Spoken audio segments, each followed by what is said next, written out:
Well, hello out there in YouTube land. Welcome back. It's another episode of Greg's Mowers and More. Today we got a Kohler on a start-all. Man, unique. So my mom's boyfriend had this thing. It's been sitting in his shed forever, and I do mean forever.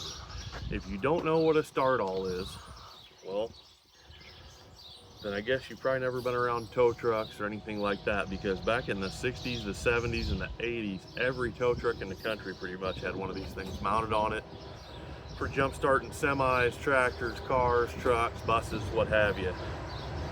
They were kind of the predecessor. Oh, here comes a train right on time. They were kind of the predecessor to the jump pack. Man, that's a loud train today. A lot louder than I thought. So anyway, I want to bring you in here and I want to walk you guys around this thing, but first I just want to throw up a quick prayer before we get going. So, Father in heaven, thank you so much for this beautiful day, Lord, that you've made, that you've created. Thank you for all the things around us. Thank you for the birds chirping in the trees. Thank you for Fraggle over there making Fraggle noises.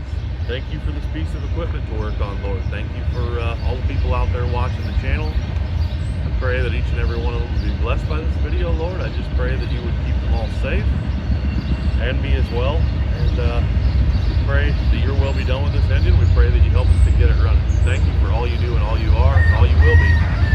In the name of Yeshua, I pray, amen. Okay, so, the old start-all. So we got a Kohler right here on the front. I'm not sure what it is. K series Kohler. I guess it does have a tag right here. Let me have a quick look at it. See what it says. Pretty hard to read. I can't tell what it says. Usually it's stamped like K121 something. I can't really make it out. It's got a T on it, but anyway. So we got a Kohler. We got no air box on the carburetor. We got a carb kit stuffed in here. Here's a big one though. This is your oil drain tube. There is zero oil in this thing and hasn't been for a very, very long time. So that's going to be a problem. I'm hopeful that it still rotates. We're going to see about that, and maybe it'll have a stuck valve. I don't know. How about our fuel tank? Well, the petcock opens and the petcock was closed.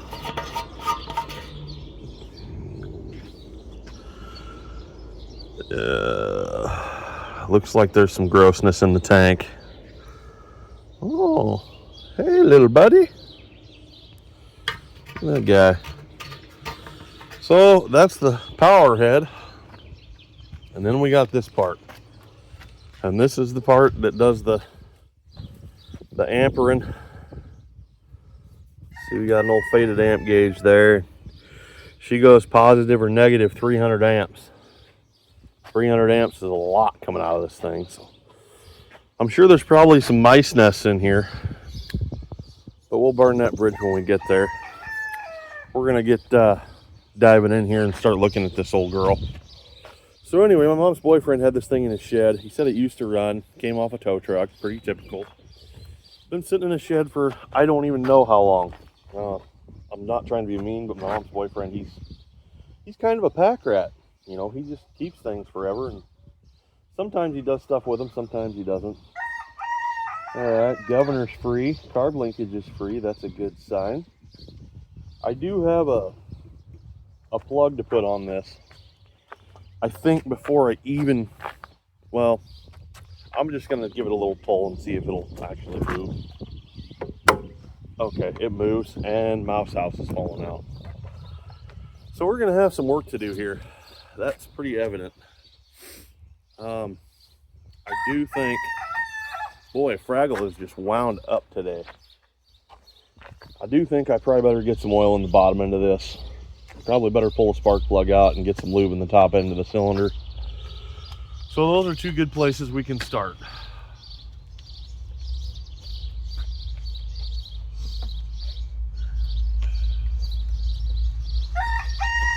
So I do have a pipe plug here. I don't have any pipe dope out here. I think it'll be okay. I think the rust will serve piped dope enough that hopefully it won't, oh, we got a little plate here. I missed that. Manufactured by Goodall. She's a Goodall start all. Man, she's probably the Goodallest start all around. She's probably really wonky, like all that stuff from the UK. Mr. Simon Wiggle. Anyway, I'm gonna try to hammer this thing down real quick.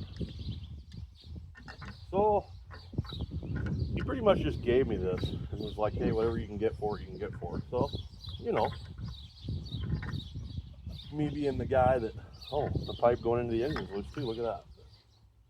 Me being a guy that enjoys a good challenge, said, hey, we'll work on that. I've kind of wanted one of these start alls for a while. I always thought they were pretty cool when I was growing up and younger. All right, we got that on there. Oh, and I'm not really in a big rush today. I actually have time. I'm on vacation for 2 weeks for what they call shutdown. Oh, that plug wire's kind of stuck on there pretty good. Not wanting to come off.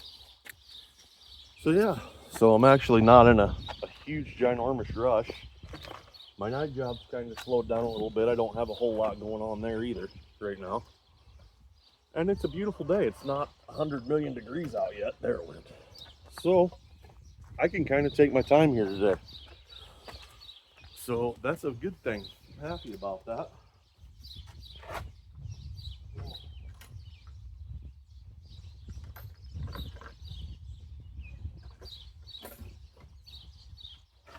You guys will have to forgive me if you hear me kind of burping or cutting out here. I use a CPAP machine when I sleep because I got real bad sleep apnea. So when I wake up, I'm all like congested, kind of, you know. And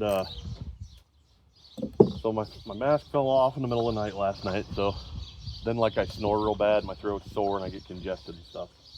But enough of that complaining. So if I sound kind of congested, that's why. I might hack, I might cough a little bit. It's just backfires getting me going this morning. Well, looks like she was ran on it, and looks like it was probably running pretty good. Plug had been replaced not too long before she was shut down. So that's good. All right, throw some PV in there. What was I gonna say? Oh, and then I just had a whole bunch of coffee this morning, so I'm kind of belching that up. I'm gonna go ahead and fill this cylinder up full of PB about as much as I can get in there, because I bet she's gonna need her. We'll be fortunate if we do not have a stuck valve in this thing. All right, that's a lot of PB. Okay. Oh, we're dripping out the carb. Look at that. So either the intake valve is open or it's stuck open. We got good signs going on already. I'm gonna pull this dirty. Look how long that's been sitting. You can see the nice Kohler, but then you see there she's been sitting a while. If the carb kit's any indication. All right, I need to open this crankcase up and put some oil in the bottom. So that's over here. Plug right here. And I'm gonna have to find a funnel. So let me go find the funnel and we'll come back. All right, so I found a funnel. And I forgot my mom's boyfriend gave me this Shell Rotella T1 straight 30 weight to put in it. So I'm thankful for that. Let's see if we can't get this plug cracked loose here. Oh, okay, there she goes. She was pretty tight. Alright. Oh, good deal. Got a big enough funnel. Throw some of this Shell Rotella in there.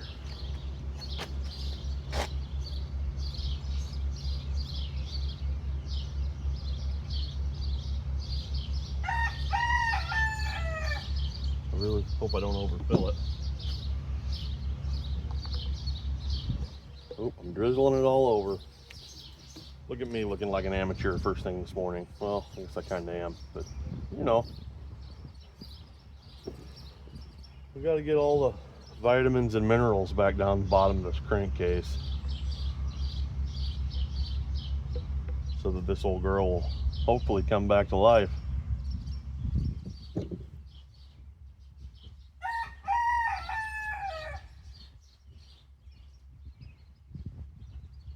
She's definitely presenting a challenge, but that's okay. I'm not afraid of that.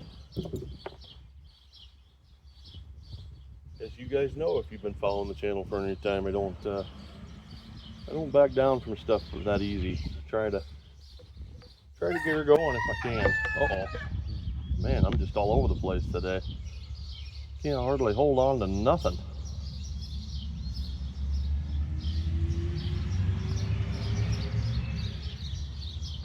We're about full. We're getting there. How you guys doing today out there in YouTube land? I hope you had a good 4th of July. Maybe you get to see some of them boom booms go off in the sky. You know, maybe you lit some off with your family, your friends.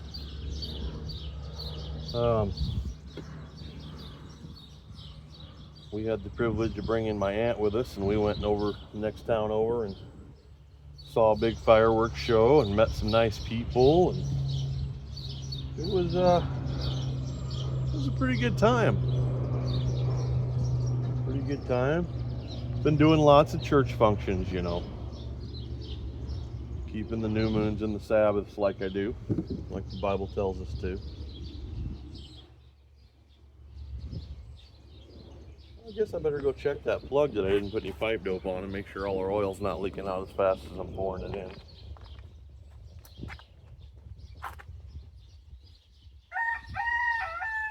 No, our oil's not leaking out, just all the PB we put in that cylinder, pouring right out the carburetor still.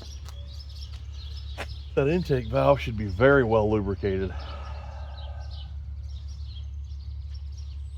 Very well. Oh, we might be full. I would say we're full. Excellent. All right. Man, we're starting off better than most of our engines usually do, with good clean oil in them. Man, this thing better be just awesome. With all these fresh fluids and what have you.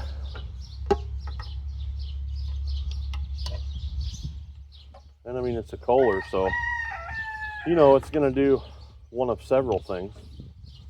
It's going to run perfectly and run strongly, or it's going to run good, but it's going to smoke horrible. Or it's going to run good for a little bit and then it's going to sling the rod. Those are our 3 possibilities. Because those are Kohler things. That's what happens. Kohler things are usually way better than Tecumseh things, though. Tecumsehs usually just leak oil everywhere and sling a rod.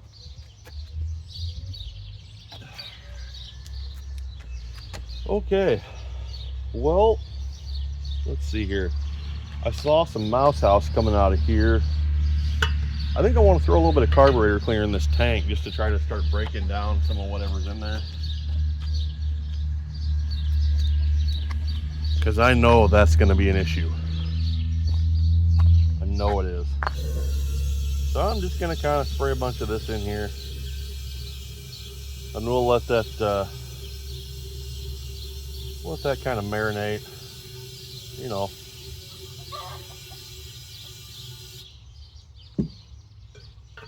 We'll just let that kind of sit in there for a bit. And I'm going to pull this cover. Let me get you guys moved back around front here. Well, maybe I should have just left you there. Maybe you guys can see what I'm doing from there. So we got, what do we got here? Bolt here. Bolt there, bolt there, bolt there. They look like 7/16. Let me grab a 7/16 wrench.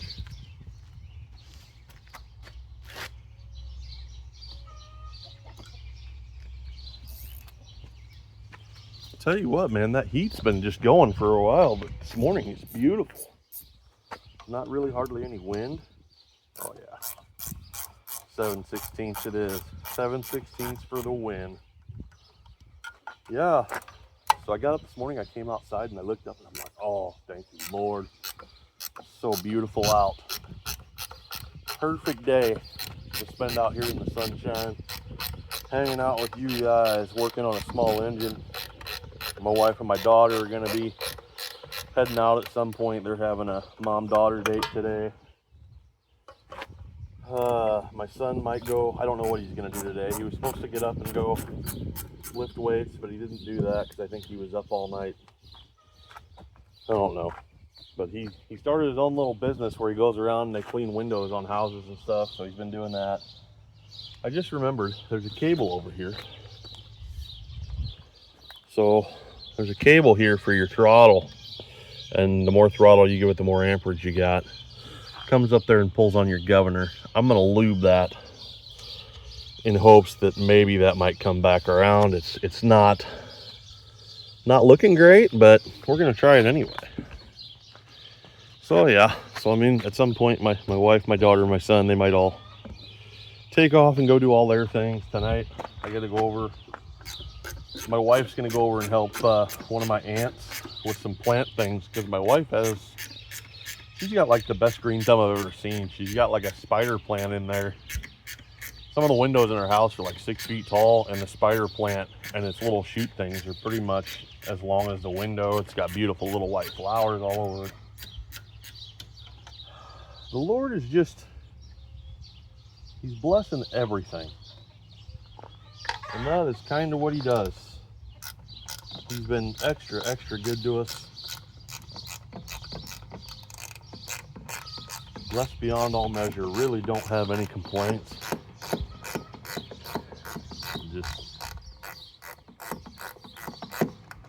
I am just absolutely loving being out here doing what I love to do. Fiddling with something old. Going on an adventure. Fraggle's over there in the background. I got you guys with me. You guys are on the adventure too, and I'm thankful to bring you. Been kind of struggling to keep up in the comment section on YouTube, so if it's taken me a long time to get back to your comment or I haven't seen it yet, I apologize.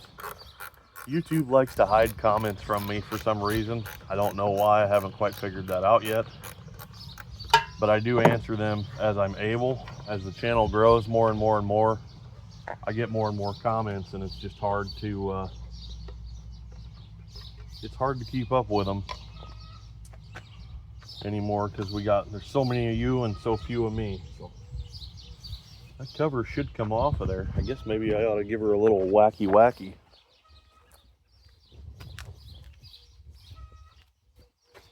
Well, maybe not a whack, but a tap, huh? Give it a little tap-roo. Yeah, there we go. Mouse house revealed? Anyone? Oh, I think it's stuck on the recoil in here. It acts like it's stuck out here. So we'll squirt that. Oh, Fraggle, you act like you don't know what you're doing. What, Jesus? Yeah. What is up? No more bolts in there. Why is that not coming off? Don't tell me I gotta pull this front part first. I shouldn't have to.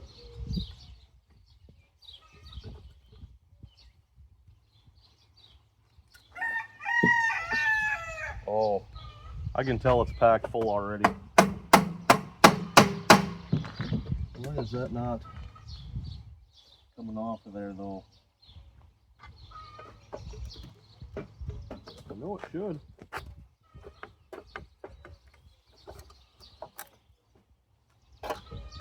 No.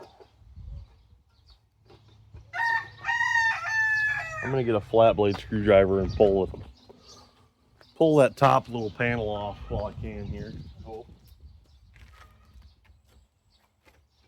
I don't know why that cover's not coming off. Maybe I do gotta pull that front this front recoil cover, but I've never had to do that before on a Kohler, but maybe this one's a little different.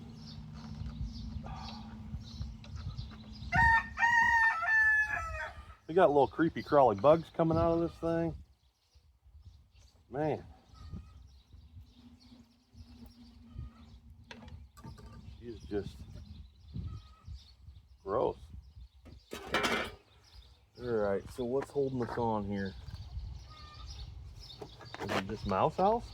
Nope. Oh yeah. The big reveal. Oh, bleh. Bleh. Oh, the smell. Oh. Oh yeah. Okay. I'm gonna go dump this one on the compost pile. Oh, I went over and dumped that shroud out over there on my compost pile, and 2 or 3 mice came squirming out of there when I did it. This is why it's so important when you have an old engine, even if it's just your lawnmower that's sat over the winter in a shed somewhere, you got to pull that shroud off before you try to run it. If we'd have tried to run this, I mean, it probably wouldn't have spun over, it probably would have just locked it up solid, but they get up in here and pack this stuff in these fins, and then your engine can't get any air to cool itself, and it just seizes up. Literally cooks itself to death. So I'm going to kind of gently put the spark plug back in it, hand tight, so nothing gets down in the cylinder. I'm going to cover my mouth up so I don't get hantavirus. And I think I'm going to spray a little bit of carb cleaner on here to try to keep the dust particles down a little bit. And I'm going to blow this stuff off of here and just get it out. Because this one's one of the worst ones. I mean, it stinks. I cannot.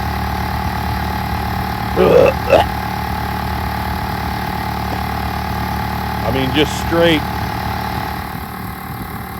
40 years worth of mouse pee smell. Like, just gross. Oh. Look at that. Like, there's old shop rags in there, and that looks like a freaking SOS pad, and oh, it's terrible. Now the wind's blowing that way, so I'm going to stand over here, and hopefully I don't take a hantavirus pack.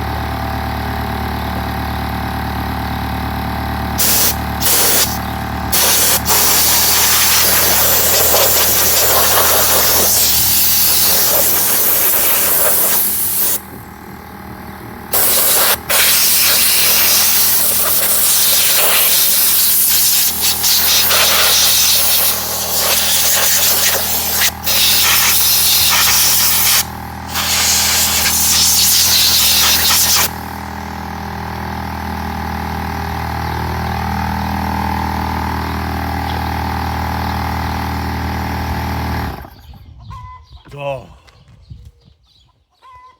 All right. My goodness, that was awful. And I'm sure there's still some back there. Oh, we got a wasp nest. One of them's flying around me right now. I think he's all pissed off.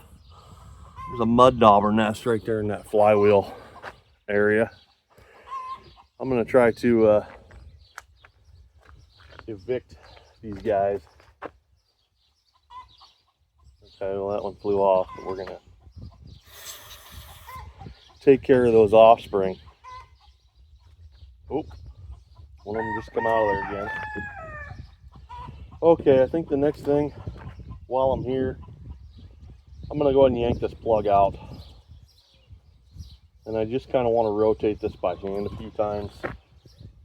I got some Marvel Mist Oil I'm probably going to dump down the cylinder right now too, just because I'm kind of afraid the rings might stick in it, might have stuck. Oh, still smells. Oh, horrible. Horrible smell. Yeah, we're going to dump a little Marvel Mist Oil down there. I am going to rotate it a little bit though. Oh, she's stiff.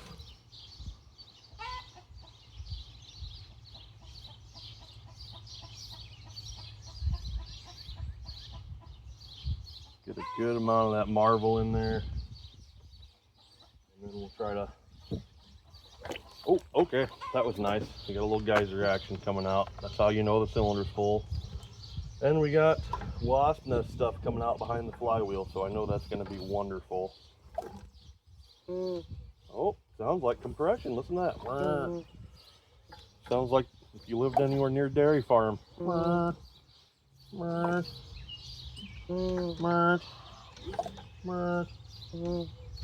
Hey, it makes some weird noises. Alright, I would say our cylinder is fully lubed. Next thing, I think we need to try to get this flywheel off so we can check the points. And we are dripping right out of our carburetor, so I think some of that Marvel Mist Oil and that PV's probably made it down in our carb bowl, and that might help us here in a little while. Because we're just going to go through this old girl little bit by little bit. We got all kinds of critter action. We got waspises and Mises to pieces. All kinds of great stuff. Alright, I don't know what size that nut's going to be on that flywheel, but we're going to figure it out. Maybe it's this one. That's a little loose. That's a 1 inch, so it's probably a 15/16, so I'm going to have to probably track one of them down.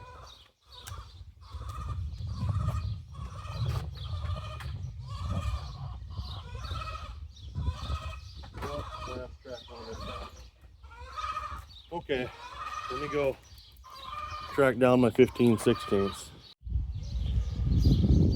Oh, you can always tell when it's like egg laying time in the morning by the noises that the chickens make. They're like, you know. So I found my socket, hoping my impact has enough charge in it to break that loose. It's got something.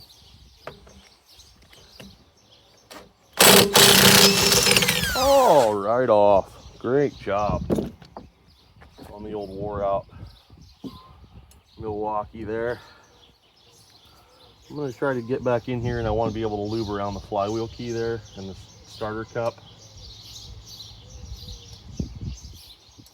Just because of all the mouse house action going on in here. Just want to try to get as much lubricant as I can. Now I'm sure they make a knockoff tool for this, just like they do for the Tecumsehs and the Briggs. I got the Briggs starter clutch tool. I don't have a Kohler or a Tecumseh. So what I'm going to do is thread this down to where she's even with the end of that crankshaft. I'm going to get my hammer and get my pry bar and give her a couple of sharp blows.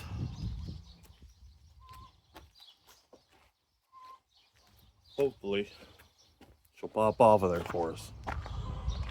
Since we've lubed and rotated, done all that fun stuff. So kind of get behind here and just gently pry out a little bit. Don't do too much because you can break this off. This is just cast. I think it's cast aluminum. And then just give her a sharp blow right there. There we go. That's all you got to do. You don't got to get wild with them. They don't want to come off right away. Put a little bit of heat in there. Get your propane torch or your MAP gas out and just start heating around where that flywheel meets your crankshaft. She'll come off. Starter clutch is off. Well, starter cup, not clutch, forgive me. And now we get to reveal the mystery behind the flywheel. Oh yeah. Look at all that goodness. Man, more goodness. Look at that. All right, let's see here. That looks like a mud dauber nest. So that can go on the ground and get stomped, broken. There we go. One of the creatures that they're not awesome creatures. And I'm gonna blow this out.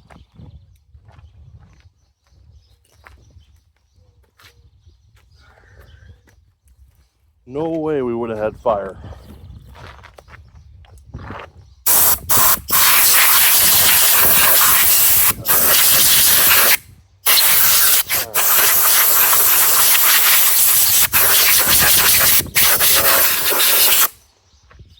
Alrighty. Looking better already.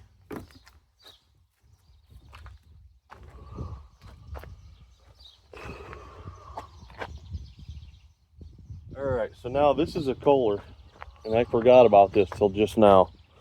This is a Kohler, so there are no points under here. All we have under here is our ignition coil, and we have like a reluctor here. We need to clean these up, because we have a reluctor there, and then the flywheel, I believe, on these is just for weight. I don't believe there's a magnet on the flywheel. Your magnets are right here.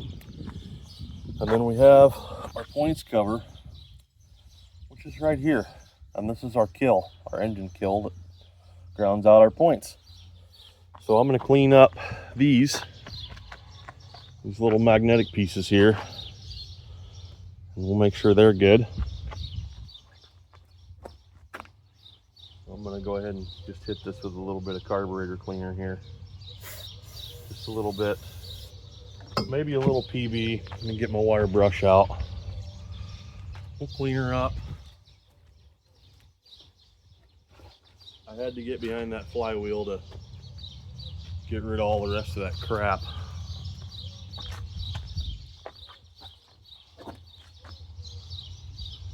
I wonder if these are still magnetic. Yes. Should always check that, because things can lose magnetism over time. It happens. I've seen it happen.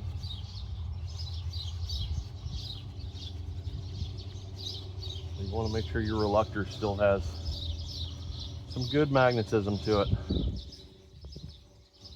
think I'm going to throw a little PB on there.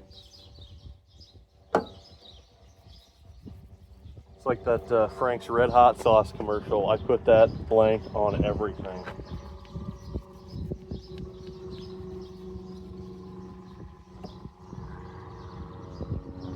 Little tech tip here. Well, I guess I can't do that on this one, but I was going to say you can put your starter cup, but that's only if you got your flywheel on. So I'm going to just try to turn this by hand, rotate it around so I can get at the other one.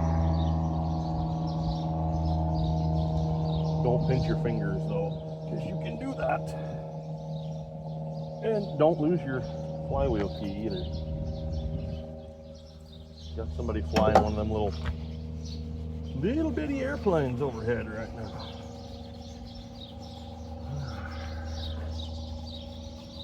Alright. See that there? Starting to come right around.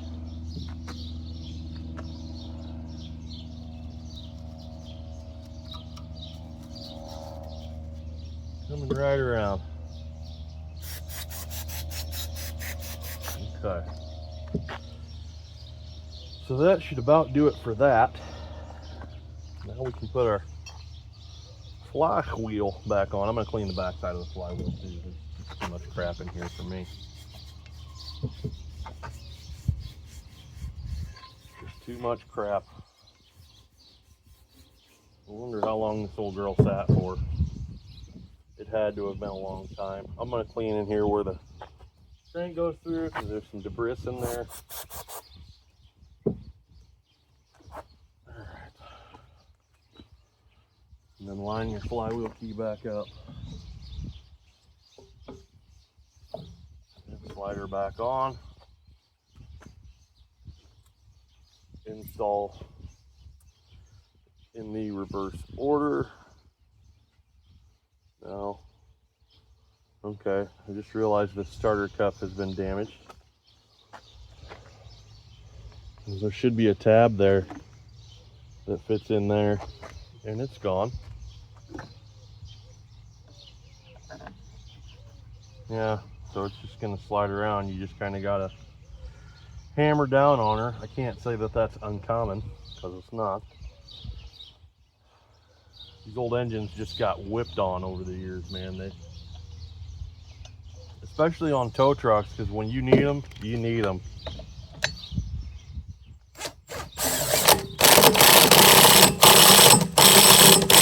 All right, there we go.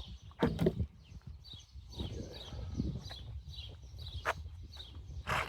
Now I got to get that points cover off.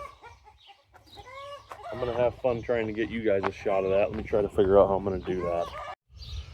Alright, about the best shot I can get you guys is right here. I got you about 3 feet back from the engine zoomed in, because I'm going to be right in front of where you're at. So we're going to try this. I apologize in advance for any blockage that may take place.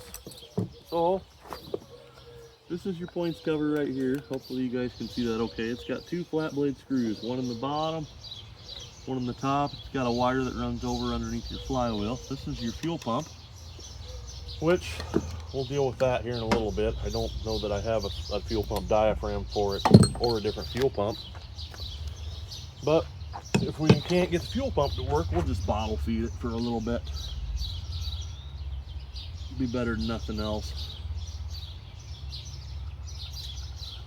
Now, if you're working on one of these old Kohlers on a tractor, dropping these screws is a real thing. It happens all the time. That's why I use a magnetic, well, semi-magnetic screwdriver.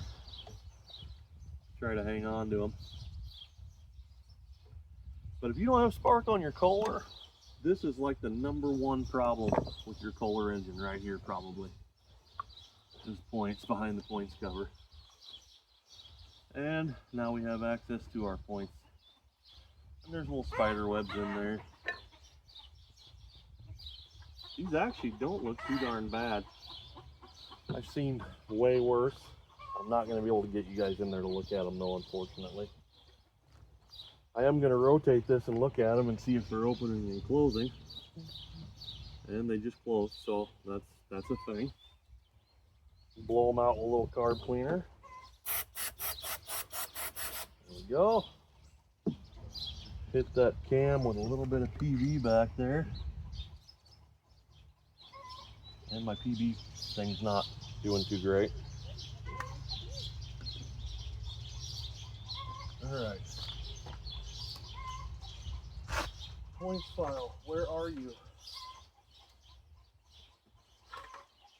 Alright. Ignition points file. If you don't have one, your wife's nail file will work. Sandpaper will work. So I'm just going to reach up in here and pull this point steel back. I'm going to put this in between there. I'm going to hold the points up with my finger a little bit so I get a little bit more sand grip here. I don't know. My words are not working well today. But we're going to sand these points. We'll give them some flicks. I mean, we're just going to try everything to get these functioning again. And 60% of the time, it works every time. Yeah, that's a Ron Burgundy reference from whatever that movie was. I don't remember what it was called now. Anchorman, I think. Used to think that was a great show. Anymore, it's just kind of dumb. But yeah, the goal is just to try to clean any corrosion off of these. Try to give them a good surface to come back around with.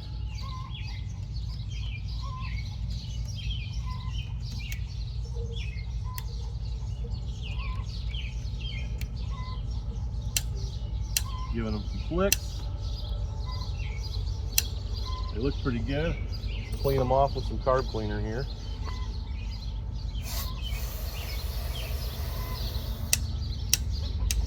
Alright. Okay. I think we're probably about ready to check for some spark. But before I do that, I should probably hook my drill up, spin that crank over, and blow some of that oil out of the cylinder. So we'll do that next.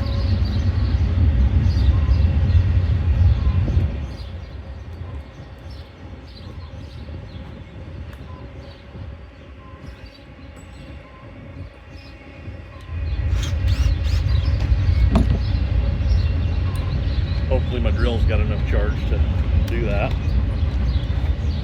So here we go. See what kind of geyser effect we get. Uh-oh, bill's about dead. Dagnabbit. Okay.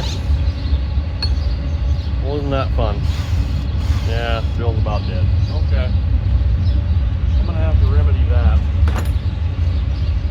so that we can check for spark. Give me a minute, guys. Alright, found the other battery pack for my drill. Seems like it's got a little more charge on it. I got the other battery pack on the charger. So let's try this again. Oh yeah. So we got compression? We got some. We got some compression. Alright. Well, let's see if we actually have any kind of sparkles. I don't know if I'm going to be able to get that to sit up there for you guys or not, but I'm going to try to zoom you in on her.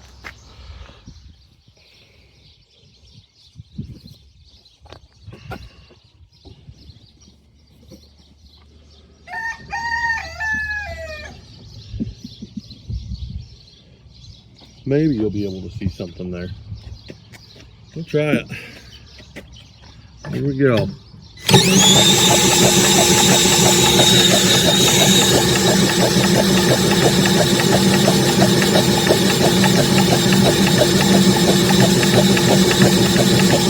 I can't really tell.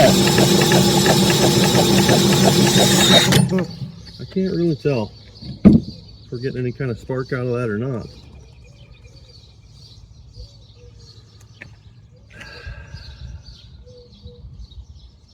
I would have thought we would have some. We should have.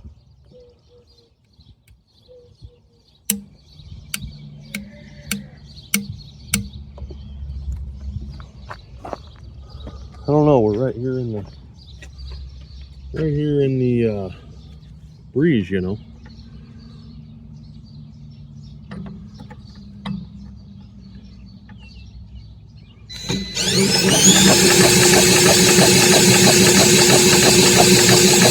There it is. Now we got spark for sure. Maybe I just didn't have it grounded properly. Alright.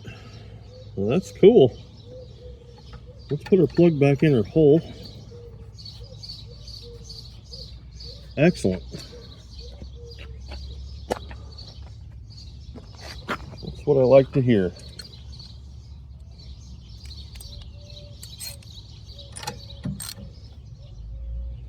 Well, that's what I like to see, I guess. It's better. I don't know what's wrong with me today. I just can't seem to speak the good King's English. Is that how they say that over there in the UK, Simon? The King's English? Do you still say that, or has it de-evolved into the Queen's English now? Let me know. I'm going to clean out this here cover a little bit. Get the rest of this garbage out of here. Lube up the recoil. Oh yeah, that stinks. Wonderful stuff. Oh gosh. Okay. Whew, that's gross. That's gross. Okay. Lube up my little trawls in here. And this recoil. There we go. Alright. It's time to put the blower shroud back together. I gotta put the little plate on top also. Okay. Set all my screws up here to keep them out of the hantavirus. Didn't exactly go as planned, but hey. Oh, I'm gonna take my plug wire back off again now too. Okay.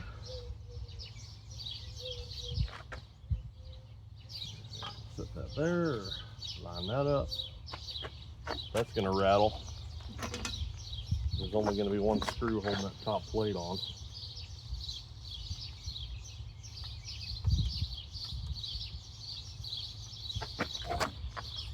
Yeah, somebody lost the other machine screw at some point in time. We'll just tighten this one down extra good. And that'll make up for both. There we go. Plug wire back on. Alright. Front cover.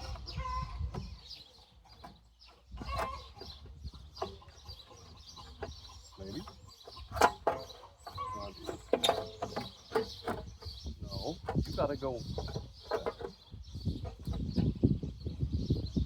Hey, I think you're supposed to go in there, but you know. Maybe. Maybe not. Yes. No. Maybe.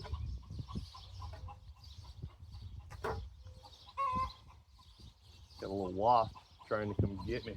I'm gonna get him. Delete. Delete the wasp with the carburetor cleaner. Okay. Cover's lining up nicely now.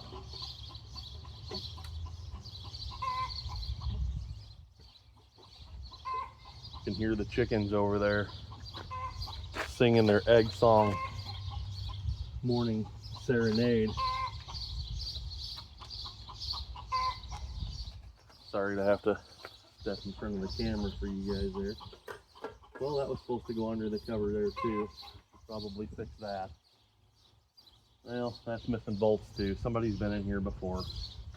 So we're just gonna remove that for a second. Put it back on layer.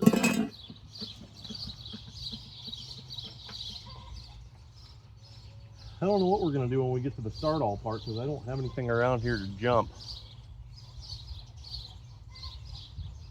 And I don't know if I can just test voltage or not. I think it's got to have a load on it to work. It's been so long since I've seen one of these that it's kind of hard to tell and remember. But we'll figure that out. Need to see if we actually got a running Kohler first, which I have a suspicion we will. As long as we don't have to get into valve train. Hopefully that's all coming back around right now.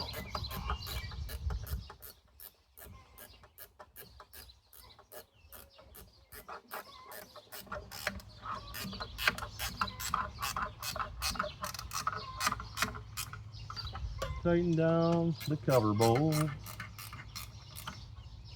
Alrighty. Moving right along.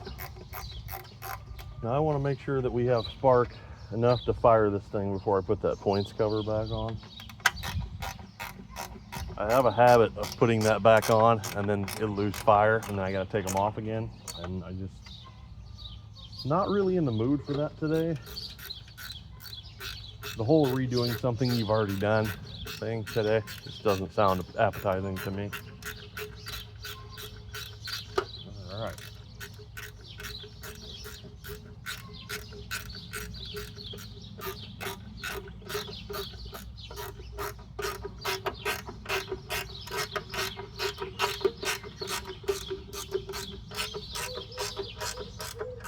Okay, cover's tightened down. Let's make sure that our recoil is going to work, and it is. It's going to pull her right over.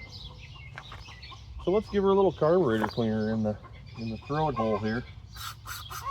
Shut our choke, and here we go.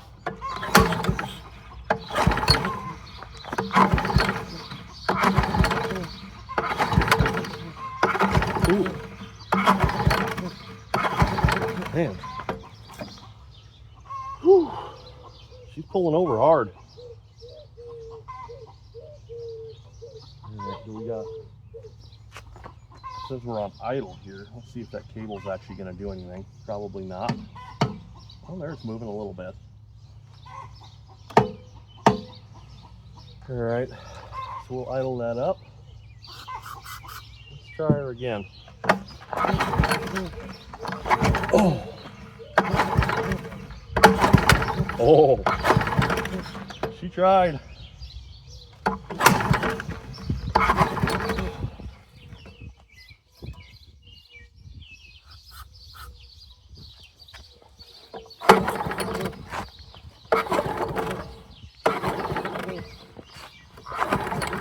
smoking out the muffler. Let's see if we've flooded or oil soaked the plug. Come on. And this plug wire is biting me the whole way.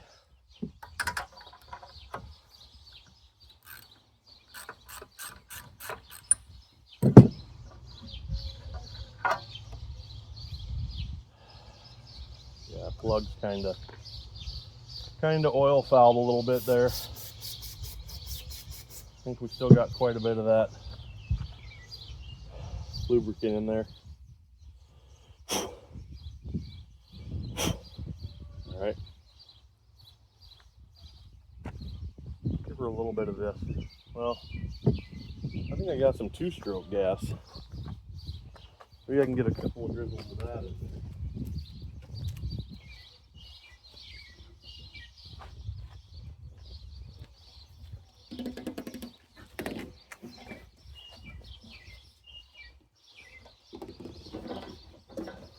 If I can get this worthless safety cap off.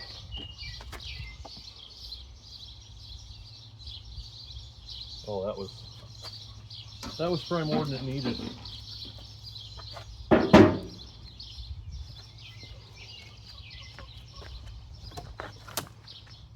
All right.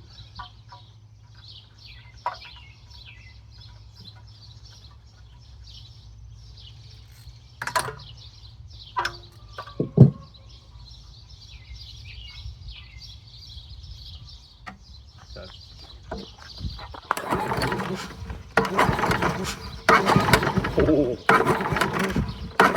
she tried. She tried hard there. Open the choke a little bit.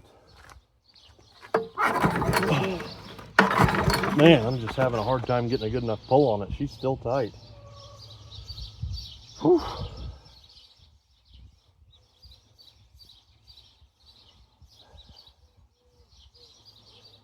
Man.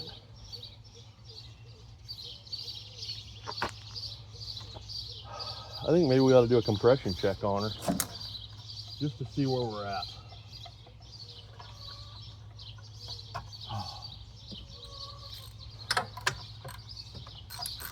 I mean, we could have low compression like we did on that Wisconsin, and it'll seem like it's got out everything. It just doesn't have enough. I'm really not in the mood to be yanking my arm off all day on this thing. So I think we will do a little compression check on her.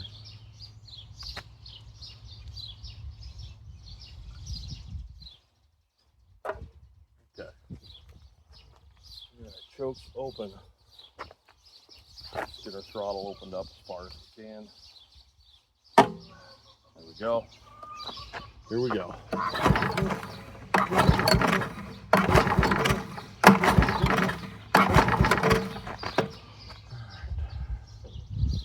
100 psi compression. She got a light off that. Don't see an issue with that at all.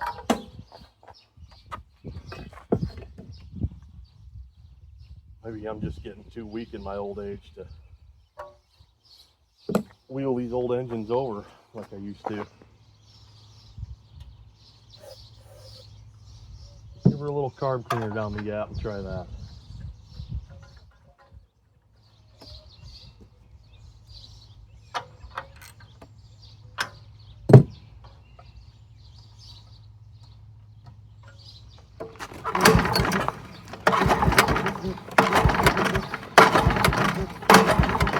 Recoil don't sound great, does it?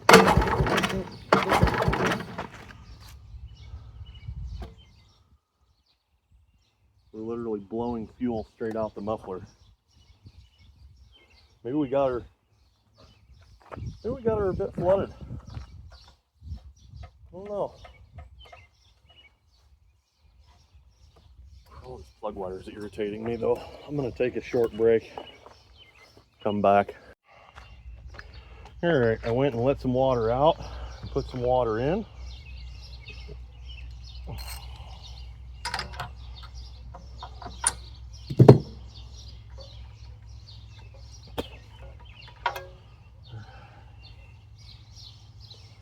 Plug's wet. I'm gonna do some blowing down in the cylinder. Just try to clear things out a little bit.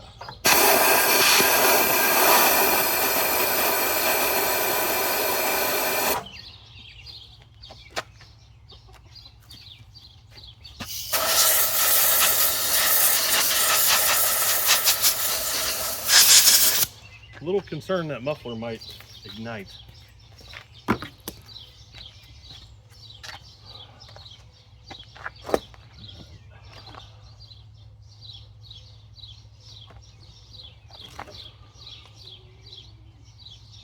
think I want to go get my propane torch.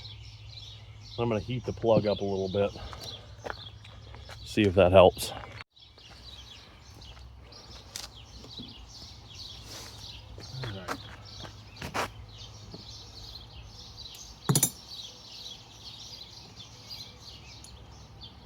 Try to heat up a spark plug a little bit.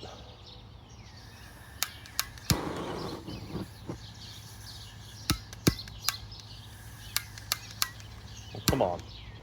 There we go. There we got her.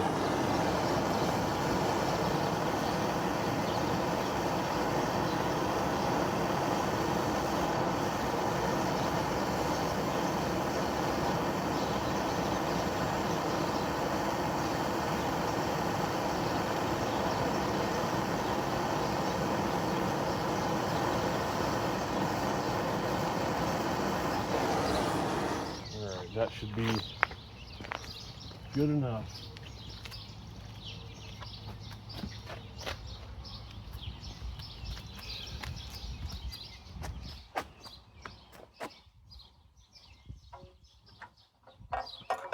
Alrighty. Don't touch that with your bare hands. That's hot.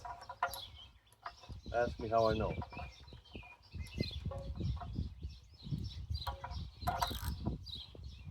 Good. One hot spark plug. A little bit of carbon up cleaner. Shut the choke.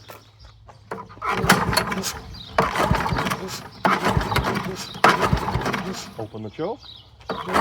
Oh, oh man.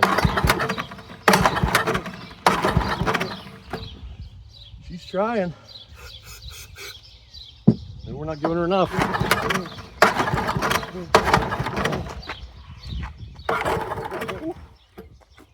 Wheeled over hard. Oh, come on, baby. Oh.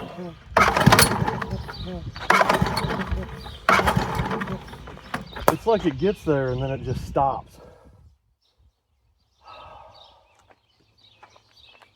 Wondering if I shouldn't put fuel to it. I think it's gonna go.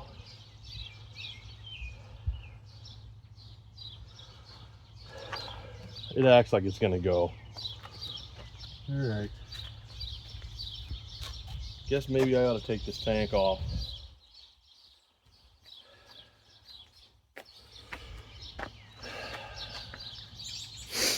Well, let's give her one more try.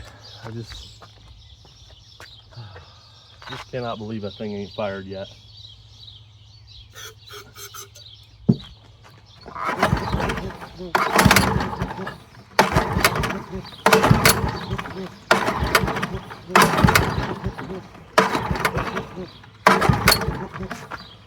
Kind of acts like it's backfiring off the intake a little, doesn't it?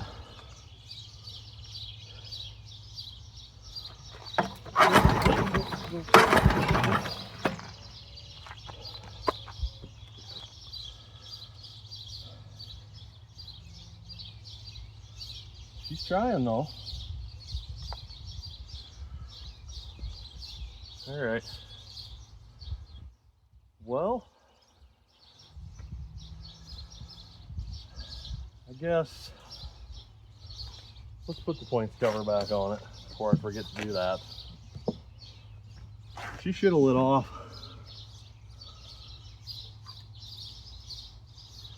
Acted like it wanted to a few times there. She tried.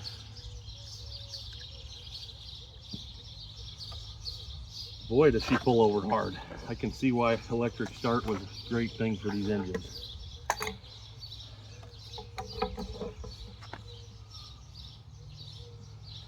You better, you know what, I'm not going to put that on yet. I don't want to, if that grounds out for some reason, I don't want to have to fight more than one problem at a time. I just don't.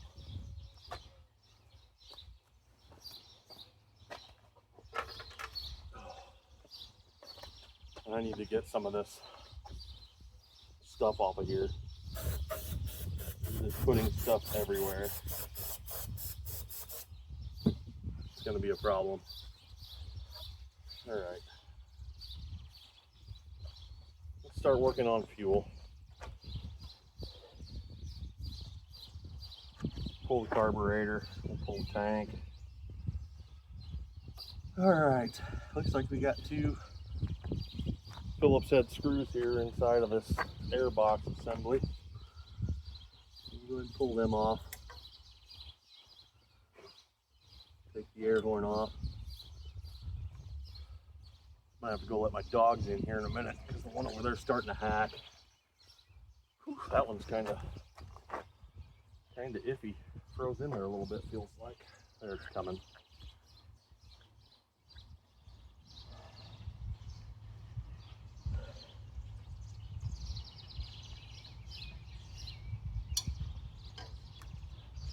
Yeah, we'll get this air horn out of the way. It's too bad we don't have that air box cover.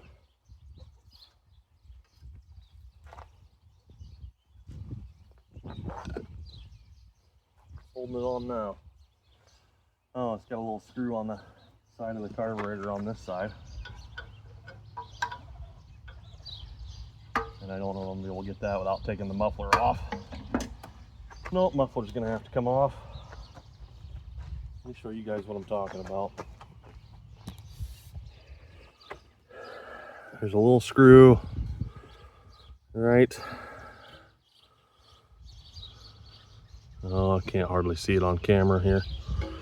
Right here, there's a little flat blade screw. Your exhaust is right in the way. So that's the next step. I'm gonna pull the exhaust off. I got you guys zoomed in quite a ways. I hope I didn't just miss everything I just did there. That'd be something I'd do. All right, let's see if we can't get these muffler bolts out. They look to be half, and they are. And then maybe while we got the exhaust off and the carburetor off, we can shoot a little bit of marble or PV down behind the valve stems. Maybe they're sticking just a little bit and then they're slapping closed. We're gonna get her to light though. She's wanting to, she's just not there yet. Sometimes it's hard for these old engines to shake the cobwebs.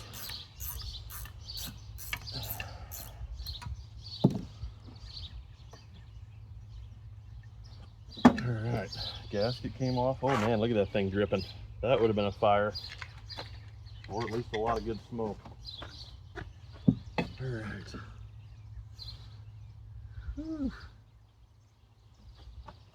What's going on there? Oh yeah, she looks real chewy.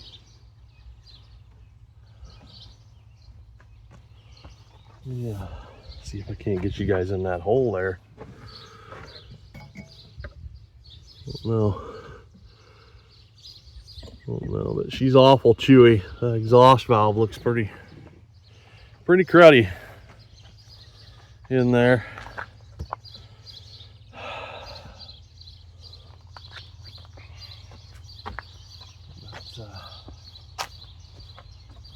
Yeah.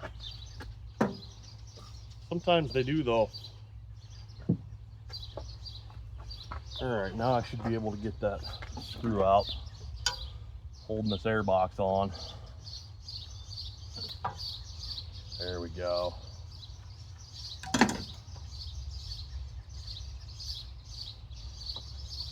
Alright. set that out of the way.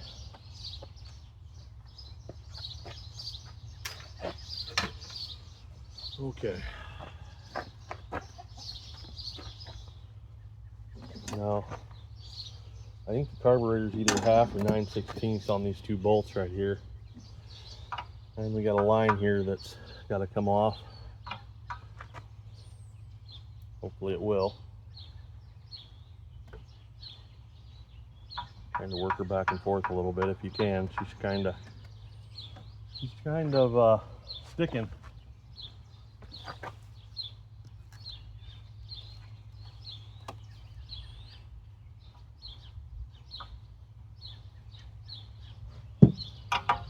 Lube is your friend. There she goes. Just had to get a little bit of lubricant in there.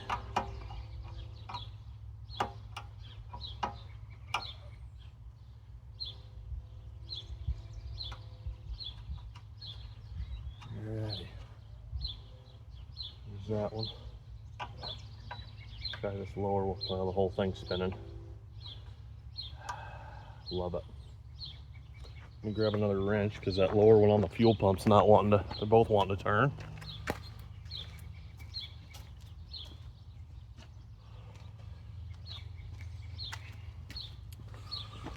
This beautiful morning is quickly turning into a warm afternoon.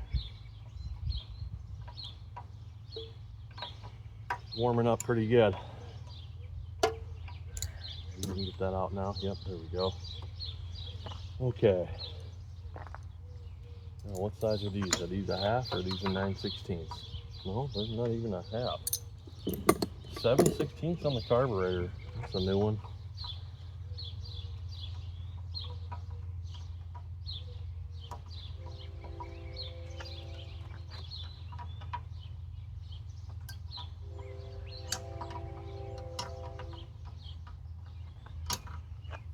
She's got some decent compression though, 100 PSI. It's pretty good.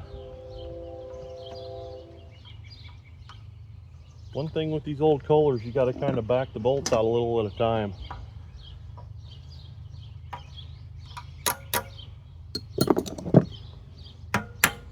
There's a little tappy. There you go.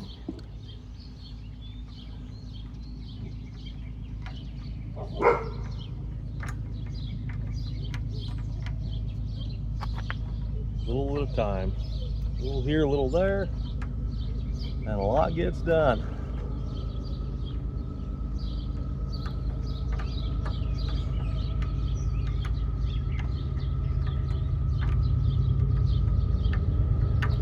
Here comes another freight train rolling right on through.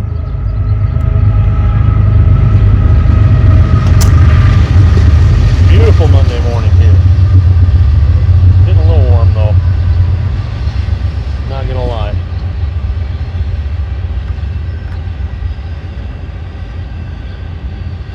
Probably about 80 by now. I think it was about 67 when I got up this morning. And it was just gorgeous. Absolutely just gorgeous out. Like perfect.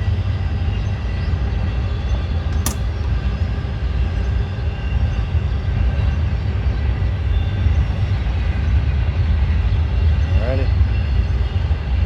Carburetor is loose. We'll pull her out. Get this linkage off.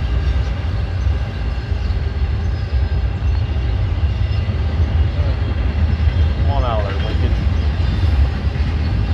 Uh-oh, dropping bolts. Okay. Come on. I know you can do it. There we go. Alright, we got our carburetor off. Tore our intake gasket a little bit. We'll have to see if one of them came in the carb kit. If not, we'll have to make one. Okay. Let's get that fuel tank off. Oh, I want to spray a little bit of PB in behind that intake valve. And it looks pretty clean actually. Pretty decent. Alrighty. Move over here. Alright, I got a couple of tank straddle bolts right there. There's also a bracket down here, but I'm not going to take that bracket off. I'm just going to take it off right here. They look like, what are they, 3/8 or 7/16? They look like 7/16 maybe. Yeah.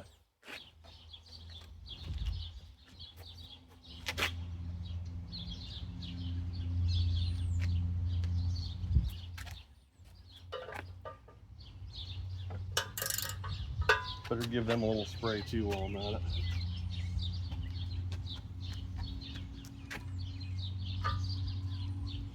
We'll just spray it all down. Just do it all.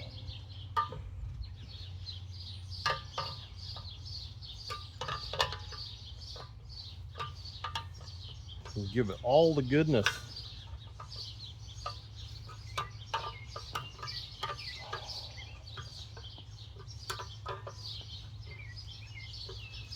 That's not the right size wrench. Okay.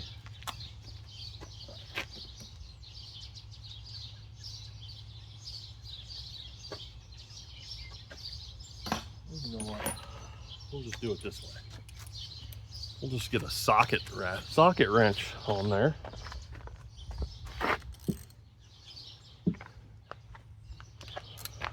All right.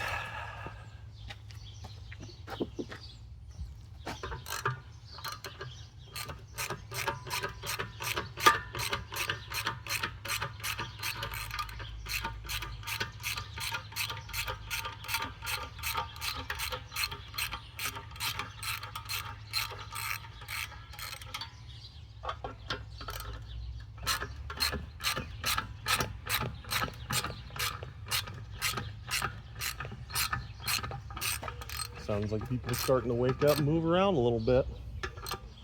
Hearing some neighbors making some noise. Seeing some cars driving around. This small town's waking up.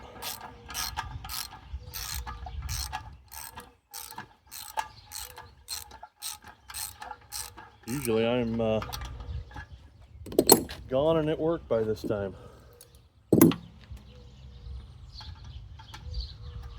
I don't even know what time it is really. It's got to be probably about 10 in the morning or something like that by now.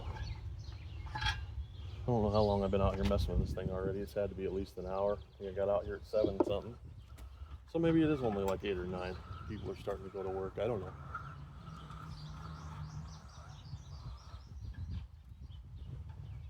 Little neighbor kid coming home, zooming around in his little S10 truck. Dogs go nuts.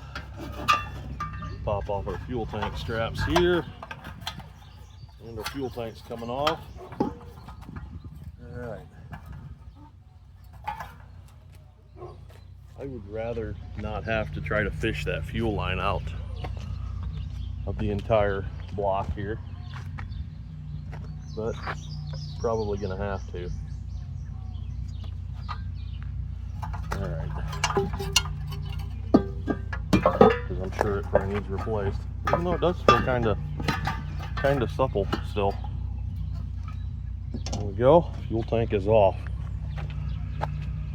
Alrighty.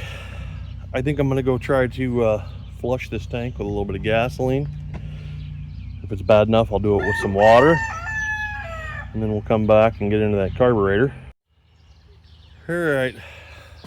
So I haven't been able to get anything out of the petcock on this tank, so I'm going to try to tear it apart, see if I can't get it open.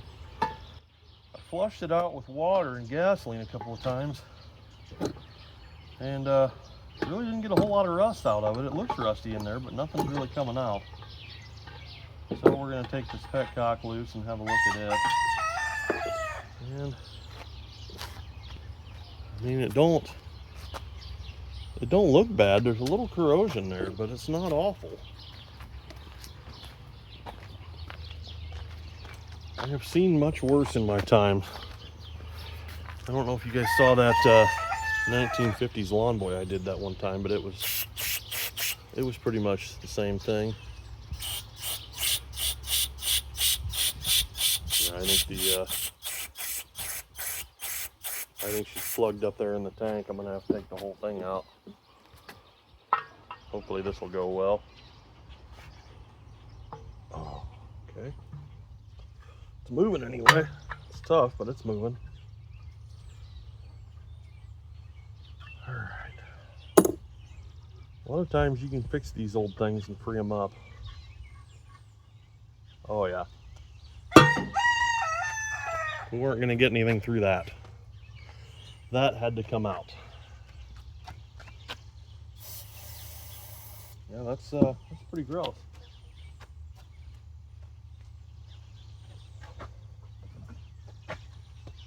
Uh-oh. Oh, that's the screen.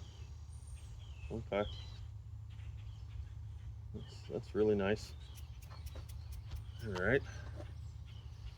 So yeah, we weren't gonna get anything through that, were we?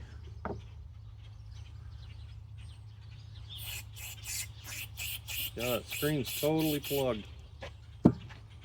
Totally plugged. I think we're gonna have to just, okay, yep, and it just come right apart.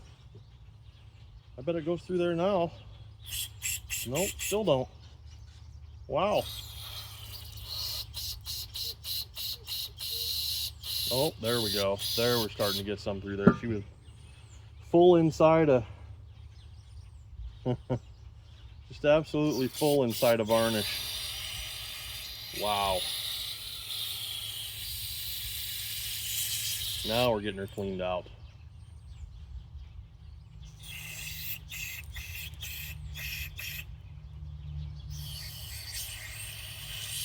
Okay. Sucks we're not going to have a screen on there, but we can run a filter. All right.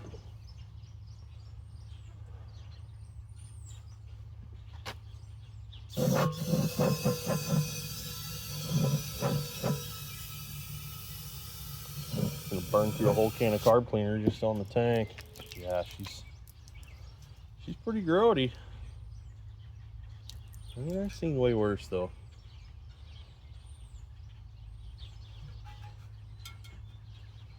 Seen way worse. Yep. All right, I'm gonna put that back in, and we'll flush her through with some gasoline a few times, and we'll call that delicious and delightful. She ain't got to be perfect today. We just want to hear her sing.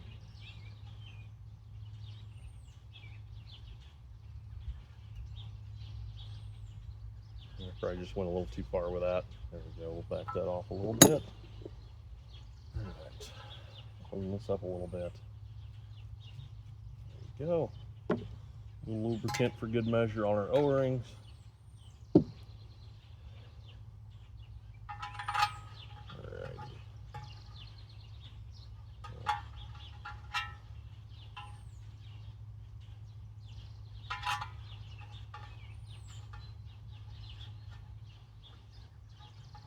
What is going on here with this thing? It's not wanting to go back in.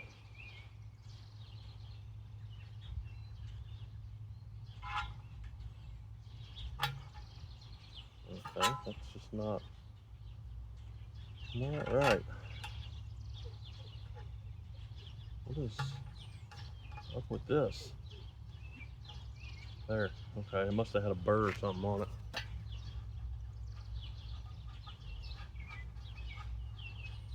All right. Okay.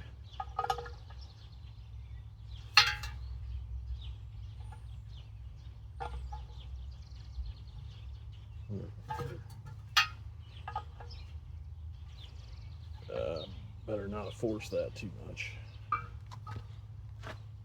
All right, we'll back that up a little bit. There we go.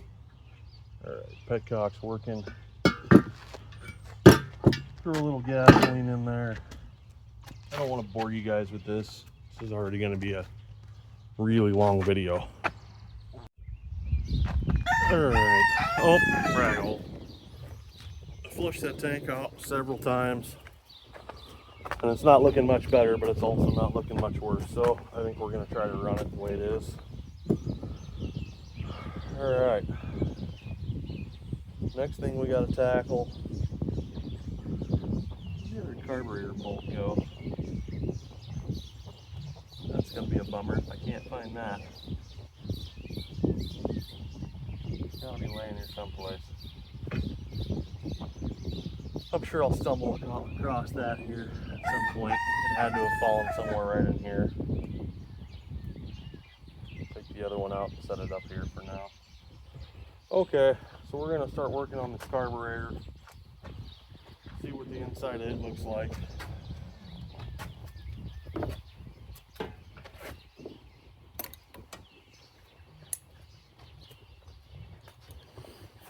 We might get to a point where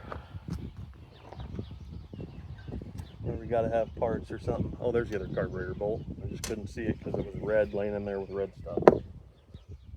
So let's see. She half inch on the bowl. And then the next question, is it rusted shut? Oh boy, she's tight. Yeah, not good. We'll work that back and forth a little. Hopefully she'll come out. And she is. Now off camera, I took my PB and I sprayed some of it down in the fuel pump, hoping that it will replenish that diaphragm because I don't have one of those.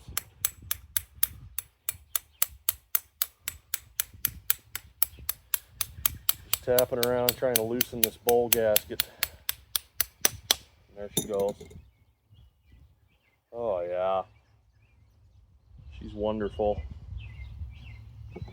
Wonderful. Boy, we got all kinds of crap up here. Yikes. She's filthy. She's a filthy old girl. Alright, is the needle stuck? Yeah, the needle is stuck. Go figure. Alright. I might have to get my needle nose pliers to try to get that bowl holder in there out. I'm gonna go grab one of those. Alright, I'm back. I had to put the dogs in, took another water break.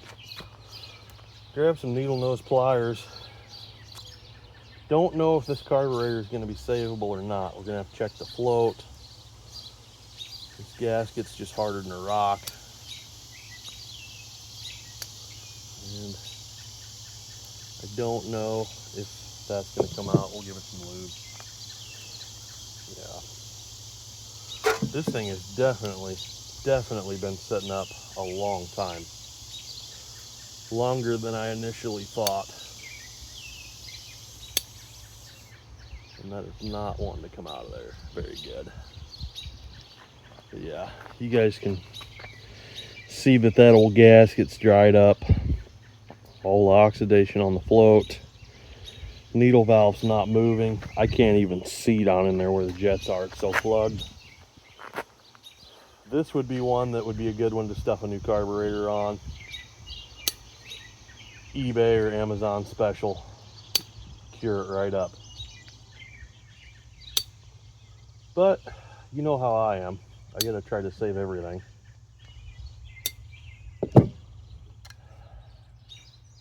It's just in my nature. She may be moving a little bit, I can't tell yet. Yeah, it's moving some. I'm having a hard time getting it past the crispy, crunchy gasket.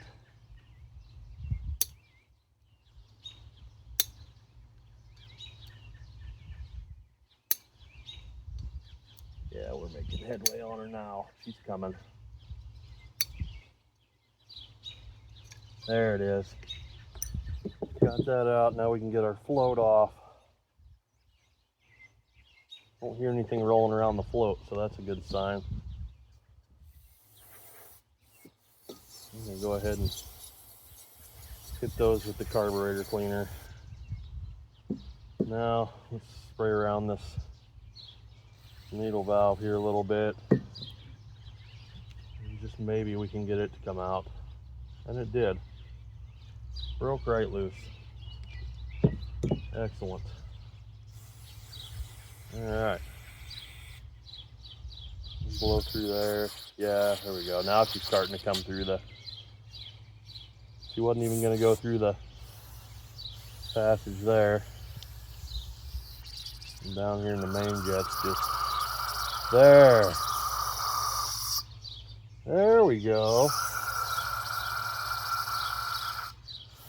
Alright, well there might be some life left in this old girl after all. I don't know. Hey.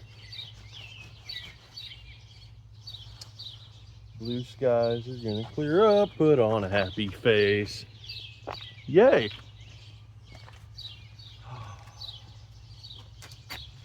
Now I'm walking around trying to find out where I set all my tools at all throughout this video. Alright.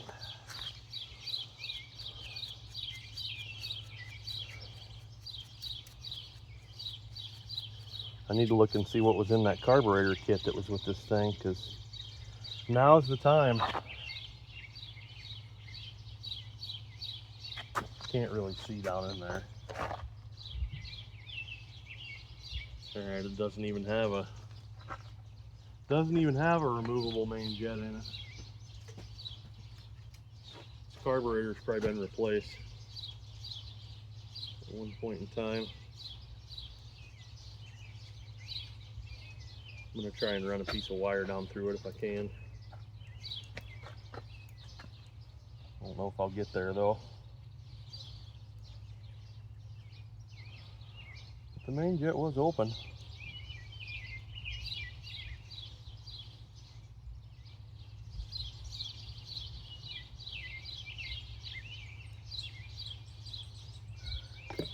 You know what? I forgot I can take these out.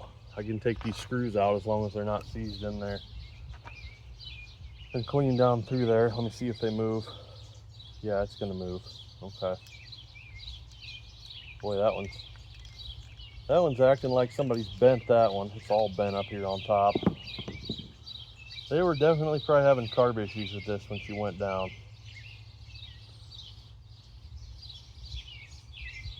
Alrighty, we got all kinds of scuzz on the end of that needle. And that's going to be for our main.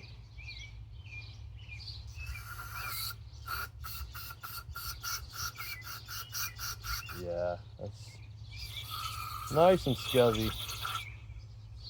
Alright. And then if you look on here, you will see there are tiny, tiny little passages on here that we got to get through.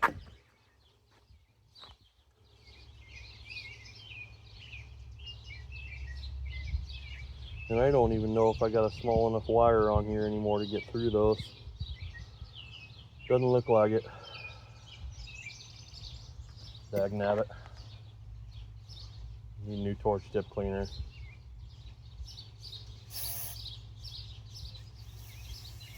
Alright, I guess we're just going to blow through them and hope for the best.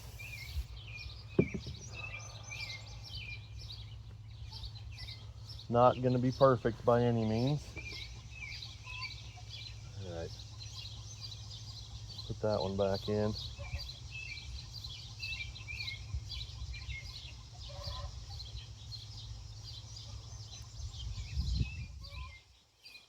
Come on, old girl. Find your home. There. Oh, there's more up here that I'm missing. Let me get those. Those are air bleeds. There we go. Alright, now what I like to do with your main jet adjustment is I'll run it down until it stops. And I don't mean thrash it in there hard, just till it comes to a nice gentle stop. Like that, and then we'll back it out. There's a half, there's a half. Another half, that's 1.5 turns. Then we can take out our air bleed screw here.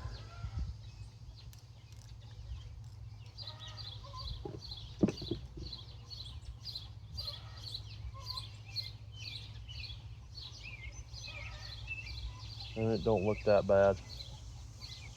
We'll blow through it. And she's wide open.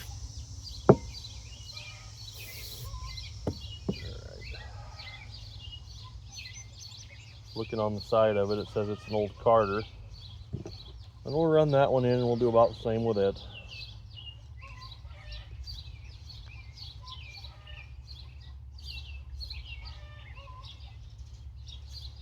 No. Alrighty.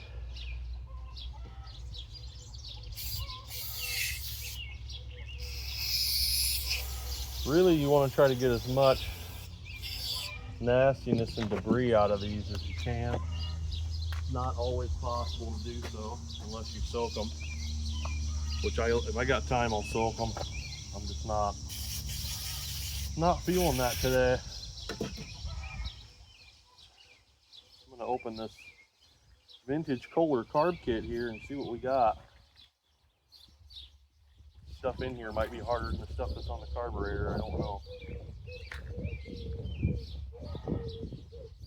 Okay.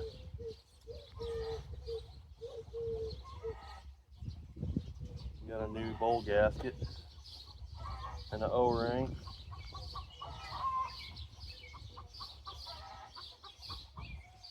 We got a new seat and a new needle. Okay, cool. We can use some of that stuff. All right. Well then, let's see about getting that needle seat out of there. What size is that?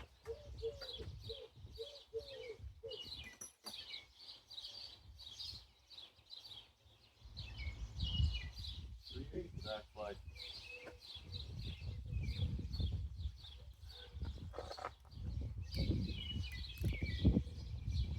That way we ain't gonna try to save the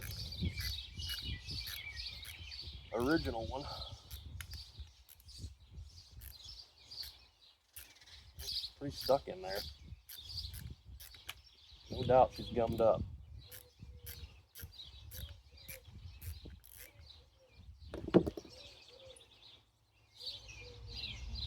Oh yeah. Yeah. Alright, cool beans. Clean that out. Okay. Get our new old stock Kohler parts, man. Somebody's probably like, don't put that on there, that's not where it's at. I need that for my John Deere. What's going on this Kohler? If you don't like it, maybe you should just buy this. And then you can put the carburetor or the whole engine on your wore out old John Deere that's probably smoking to beat the band.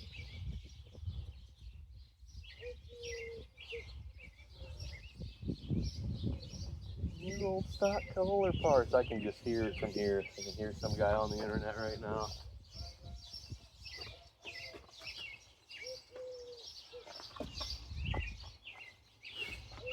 Yep.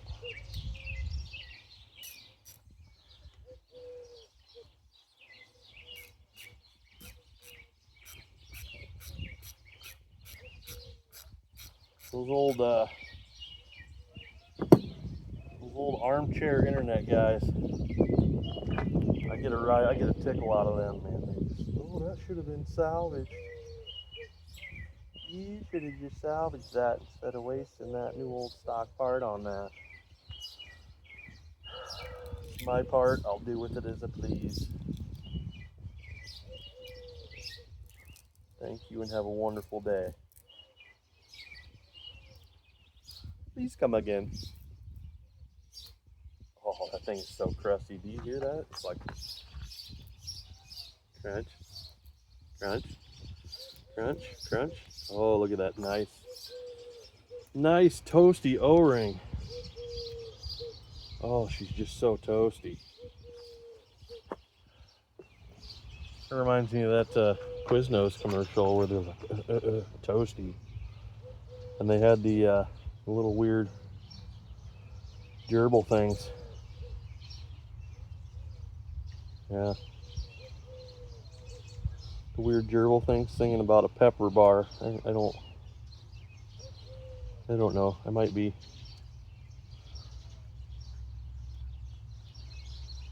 Some days I wonder if I'm not losing my mind, you know.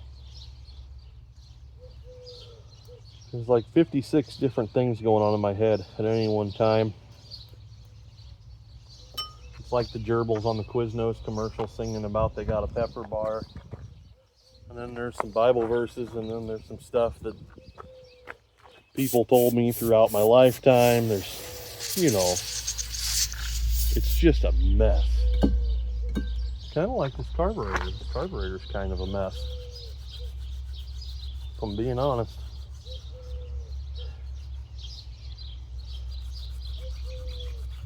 She's genuine Kohler. I'm gonna have to go grab another can of carb cleaner. That was the first can going out right there. All right, I'm back. I had to go get some gasket material and my cutters and my other can of carburetor cleaner. We are 2 cans deep into this build. This is a costly venture. All right, here we go. Okay.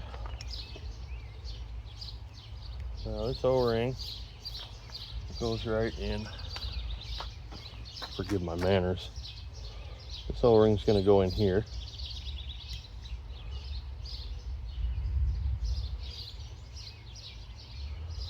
You may have to kind of try to walk her in. Probably not going to want to stay in there. And this one's not exactly the most supple thing either, but it's better than what was in there. All right. And then our new, this is actually quite supple. This is going to go, and there's 2 tabs on that have to line up right there. And then this will just kind of go around there, and then when the bowl pushes in there, it's going to crush that down into that O-ring. So that's all we need to do with that for now. All right, I'm going to get out my new needle valve. New to me anyway. Wish this would have come with a new float. We'd have had a whole new carburetor. And I'm just going to spray that off before I drop it down in that hole. We're going to need debris. And I'm going to put a little bit of this PV down in there just to kind of lube the end of that. You know, a little bit of lube on the end of that rubber on that needle valve never hurt anything. Put a little bit of that down in there. Now we got to get our float cleaned up. And I'm really hoping this float doesn't leak. I guess I could come over here and float test it in some of this dirty water I got sitting around real quick. I think I will do that. Give me a second. All right, so I took our float over there. It passed the float test. A little concerned about all the corrosion on it. This may start leaking after it's in there for a while. It may sink in the gasoline. I don't know. That's a chance we're going to take. We're going to have to, because we do not have another float. So that's the chance we're taking today. That is the gamble. I am going to put the new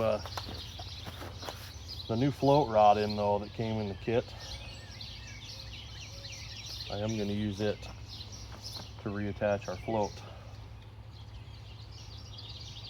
I am. So this is just where we're at. I mean, worst comes to worst, maybe we can get a, oh, what do you call it? One of them cheap Chinesium carburetors. All right, let's make sure that new needle and seat's gonna hold, and I'm sure it will. Oh yeah, she's a good one. Flip her upside down here real quick, make sure she's gonna come out, and it will. Okay, now we just gotta clean our bowl up. And that's, I don't know, it's not too bad. She's coming right off. Typical, a little bit of rush, a little bit of varnish. Not too bad, actually. Get in there and give her a little scrubbing.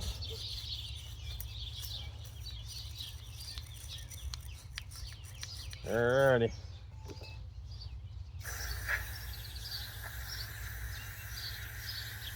Just want to try to get her cleaned up.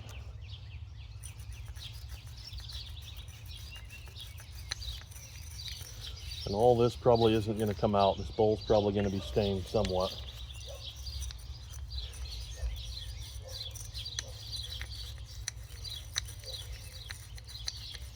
All right.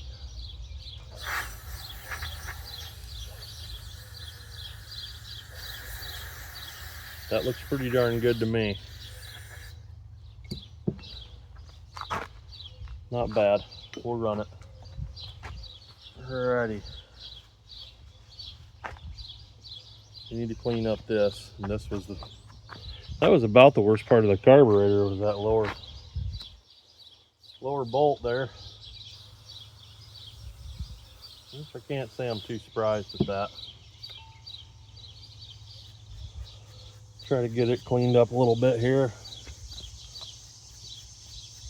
As good as we can. Try to get our new gasket on there, and then we got to make a new gasket.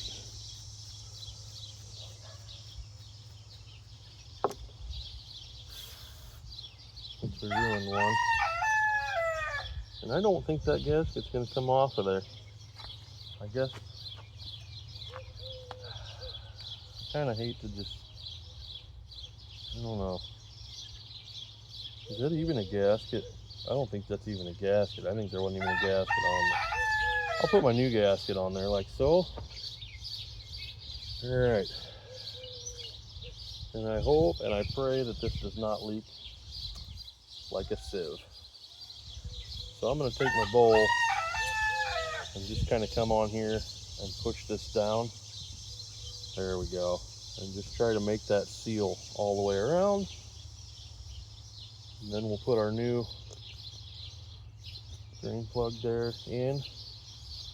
And then slowly work this down.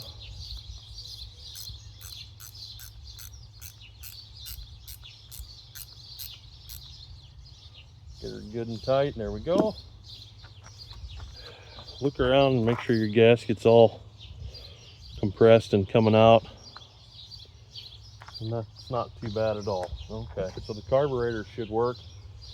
Now, we got to make a new gasket for the side of our engine here, where our intake goes in.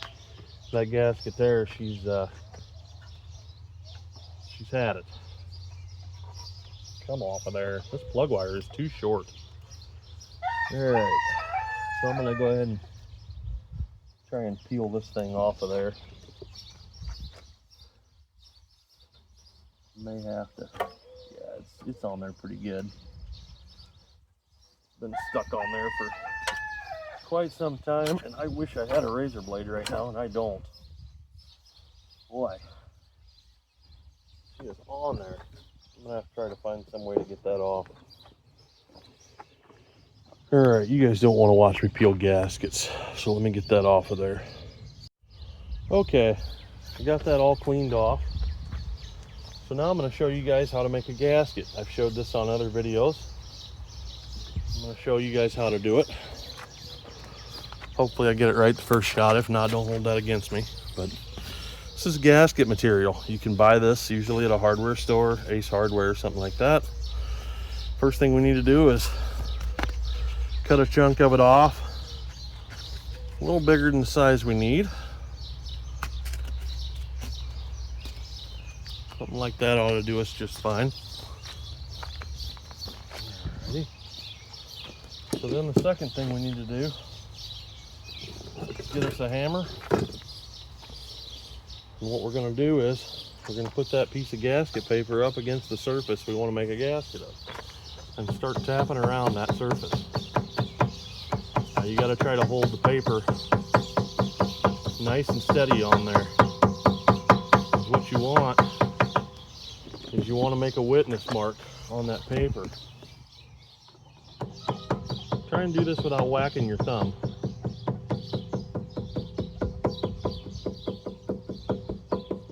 This is a trick that my uncle taught me many years ago when I was younger.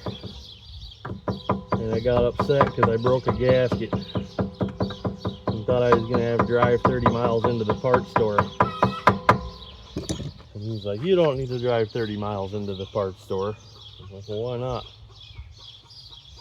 And he's like, I can make that gasket, and he made one out of a old Coke can or something. Take your ball peen end where your holes are and just kind of lightly go around them, and it'll show you where they are. It's probably not showing up too good on camera, but anyway. So there we go. Hopefully you guys can kind of see that witness mark there. And then next thing you want to do is cut it out. Sometimes if you're that good like that, you can just kind of peel it out. But this one's not going to be that way all the way around. So I'll cut her out. Tin snips work exceptionally well for this. Scissors work as well.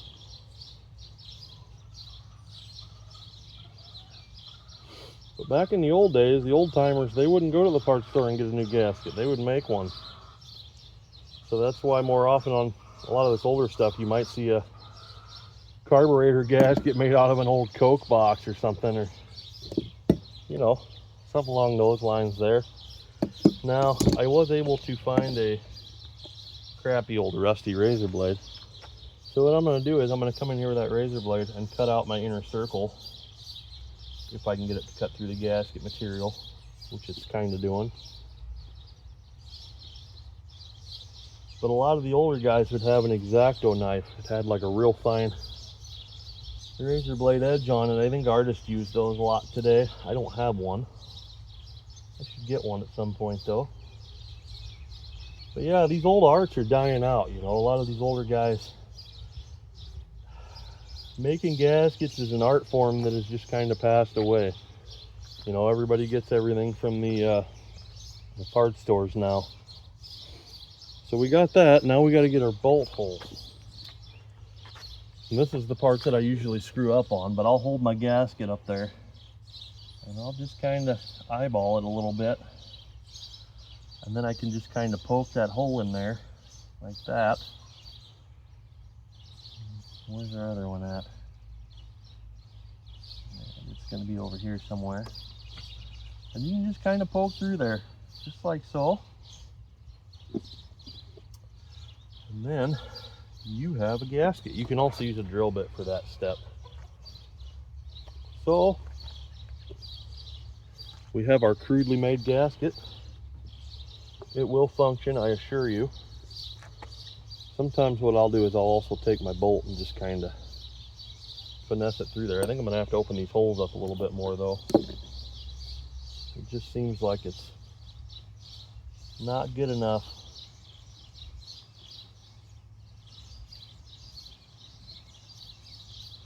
We're just going to kind of carve around those a little bit.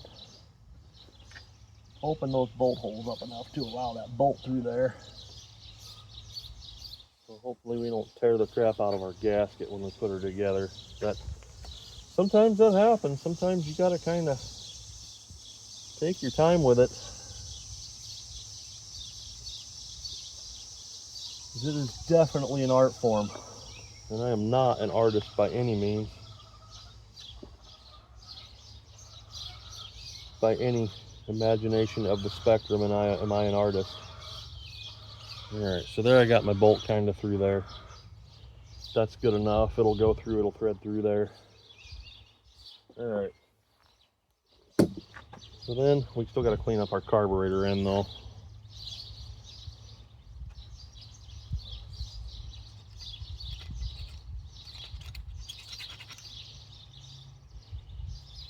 We want a nice tight sealing surface on that intake, so that way she'll draw fuel.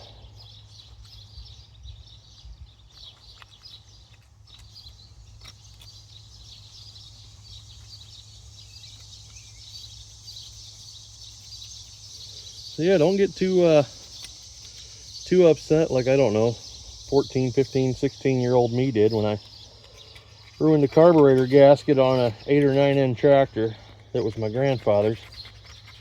Don't get too upset about that, because hopefully, well, I don't know about you, but I was thankful to have old Uncle Lair standing there next to me, telling me to don't worry about that too much, because he knew how to fix her. He'd been taught by the best, man. Model A's, Model T's, which I had some of that too. I was very fortunate to be taught by a lot of them older guys that worked on all that stuff back in the day. Man, this gasket is just corroded on here. That's better. That's probably good enough for what we're doing here. So then I'll set my gasket on my carburetor,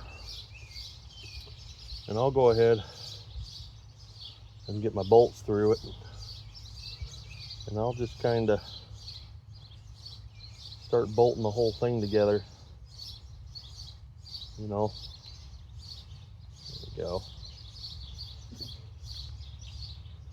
That way, you don't have to worry about your gasket falling down and out, and, you know, stuff happening that you don't need to happen. All right, so we got our new gasket on our carburetor. Very cool. Make sure you put this back through the same spot that it was in, and take it out. Same linkage. There we go. Get that plug wire out of the way, and then we can start our bolts back in our carburetor flange here.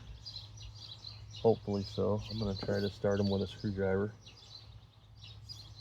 May or may not work for me. These Kohlers are just kind of, these bolts sometimes, they just don't start like they should. They don't give you a whole lot of room for Sasquatch fingertips. That one started. The other one I might have to get her with a wrench.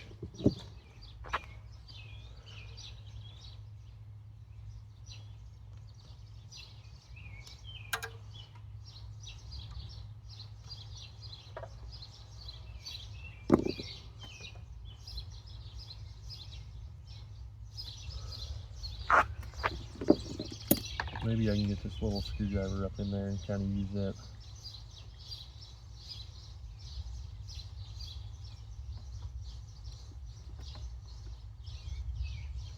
There we go. There, we got her started. All right, cool deal. We're gaining. We're gaining on this old girl. We put a lot of time in her so far. Several hours. Good times. A lot of fun.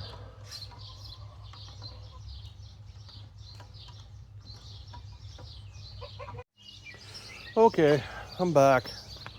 My daughter came out and told me my wife needed my help with some stuff in the house. So I had to run in there and help with some of that. And I had a nice little refreshing break. Now I'm back. I can finish tightening down this carburetor. I gotta grab the right wrench. And we'll just continue on the saga that is this Kohler engine. Fraggle's glad I'm back too, as you can tell. Actually, he hates me with the passion of 1,000 suns. But anyway, we'll just continue right along here. We're slowly plugging away at this thing. We still have yet to hear it actually run. And we have put a considerable amount of work into it thus far. We've gone through the ignition system, lubed the cylinder, put fresh oil in it. Just done all kinds of stuff to this engine. All right, so our carburetor's back on there. Linkage hooked up. I guess now I better try to get that fuel tank. Well, I'm not done yet. I gotta hook the fuel pump line back up into the carburetor there if I can. I probably should have tried to do that before. Well, it's gonna go.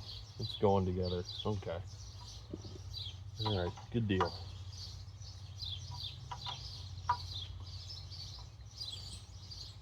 I probably should have left that off actually, so we could see if the fuel pump was actually going to pump anything.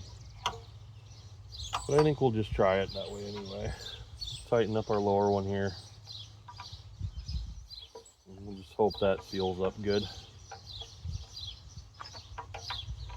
Alright, so we're going to have to try to get our fuel hose back through here again, which is going to be a good time. Trying to get it through the oh, what am I trying to say here? Through the blower shroud. And I don't have any more fuel hose on hand. I used the last of it a while ago, and this stuff's not looking very good. I'm going to blow some carb cleaner through it real quick, hoping that any debris in there will come out. Okay, that looks nice and clean. And then I guess we will try and fish this on through here. That needs to go up there. It's like a struggle with this plug wire, constant struggle. And I think, can't tell if this went through there or up here. It probably went through up here. It looks like it went through up here, and it did. All right, that went through there, and that went over there onto that port. Okay. So I think since you guys saw me take the fuel tank off, I'm just going to reassemble it, and I'll bring you guys back when we're ready to try to fire it up again with gasoline. All right, well, I cleaned the bench off and I was going to try to start it, but then I remembered how much crap was in the bell housing. We got this cover on our start all here. I want to pull it and make sure there's not a bunch of mouse house under here, and I'm sure there probably is. But I just would rather be safe than sorry. I would rather not fire this thing off and then have a giant fireball come out of this electrical housing. You can see somebody's had these screws loose like they were already in here. So I'm going to continue pulling those and pop this housing off and have a look in here, because like I said, I'd rather be safe than sorry. Oh, there's one more screw. I missed that one.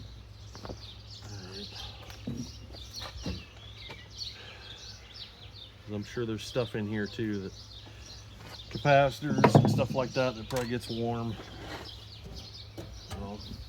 Oh yeah, there's mouse house in there. And now we can see how this thing works.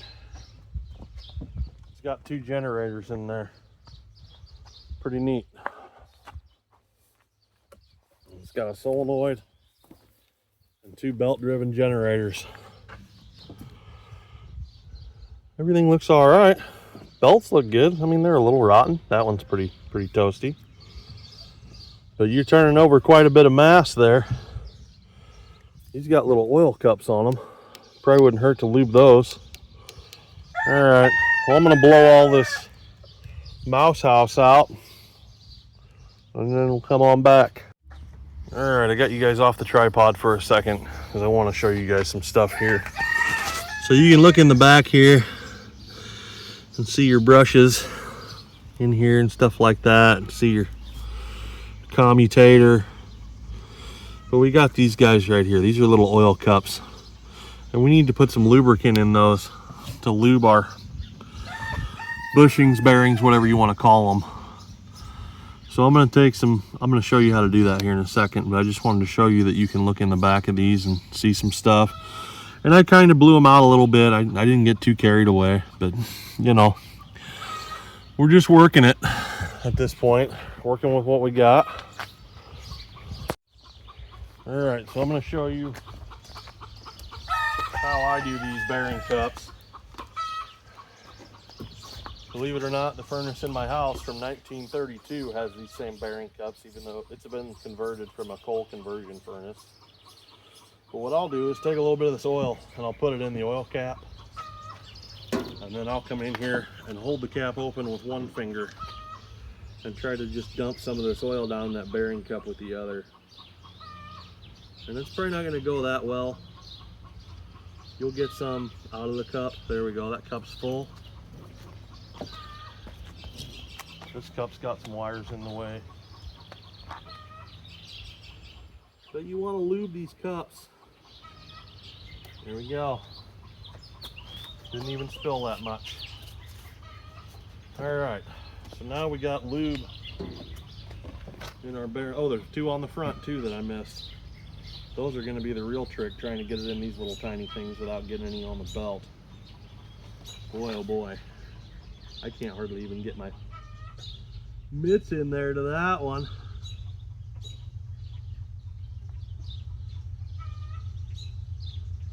Dang it. Wow, that's tough.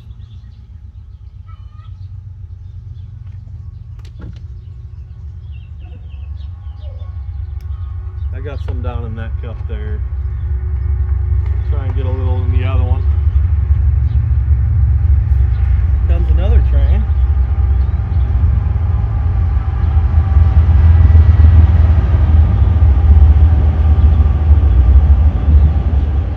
Don't take much, just a few drops in each cup.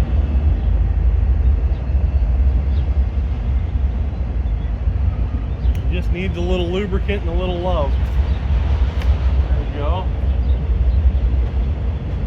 Alright. I do think I want to try to get a little more in this one over here though. I didn't get much in it because it's so darn tight in there.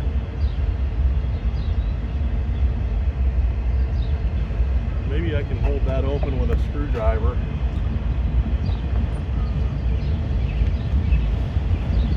Might even be able to use the screwdriver to help some of the oil go down the cup.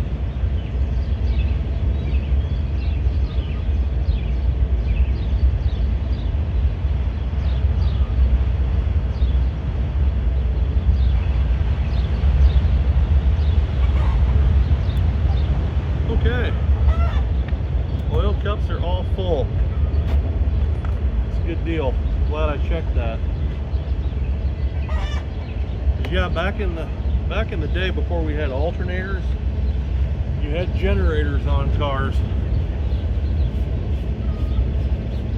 Auto volt is what these say on them. But you had generators.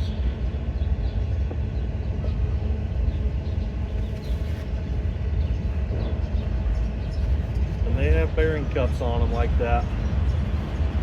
All right. I do believe that it is probably about time to try to fire this rig again.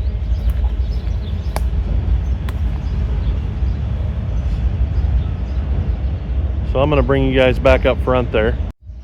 All right, so I got fuel in the tank. I'm going to turn the petcock on, see if we leak gas everywhere. And we are, go figure. Dag nabbit. I might have to try to round up a hose clamp somewhere. I don't think I have any. I should have known that was going to give me trouble, that old hose. Let me see what I can't figure out for that.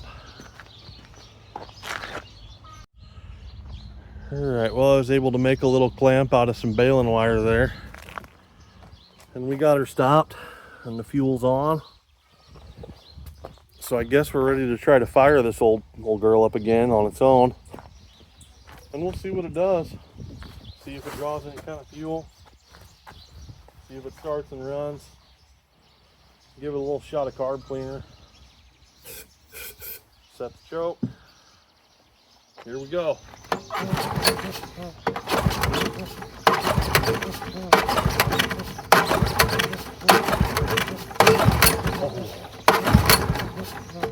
Take the choke off a little bit. Boy, it tried.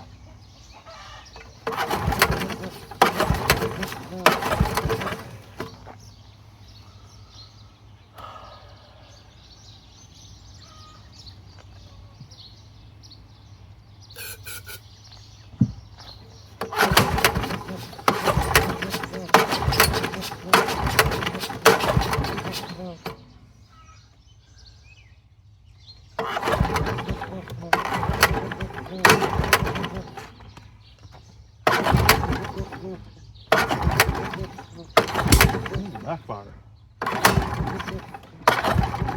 She's backfiring. Alright, we might be flooded.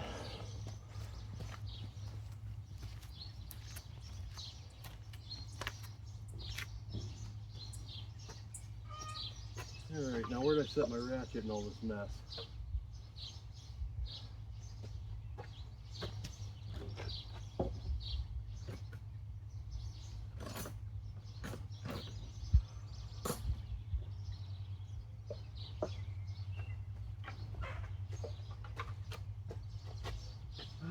There it is.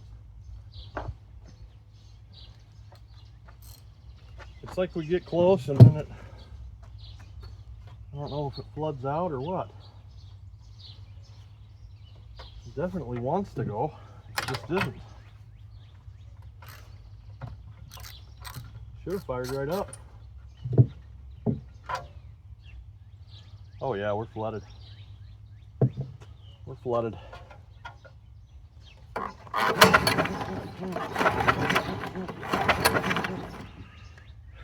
Try and dry the cylinder out.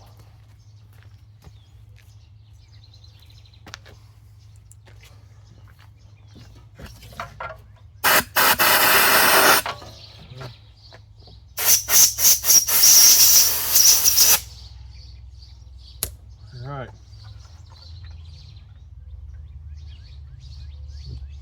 I don't know, maybe our carburetor adjustment's off. Maybe our float has sunk to the bottom. Do not know what's going on here. Try it again.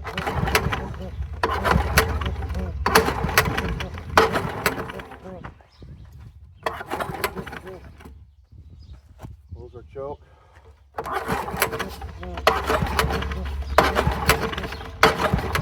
Doesn't act like we're getting anything though.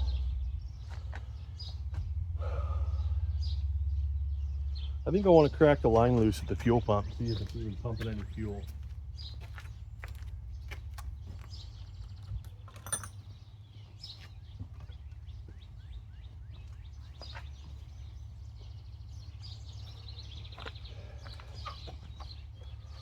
See if we're getting anything up to the carburetor or not. That old fuel pump diaphragm's bound to be pretty crusty. I sprayed some PV in there, trying to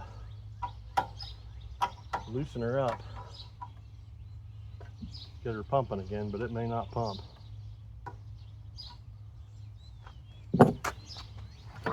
Oh yeah, old fuel pump came back. She's squirting like mad in that carburetor. We got fuel. Yeah. Well, now we got a fire waiting to happen. Interesting. Maybe we got too much throttle. Boy, that old cable's about shot. And I think she just gave up the ghost right there. Yep. She did. Okay.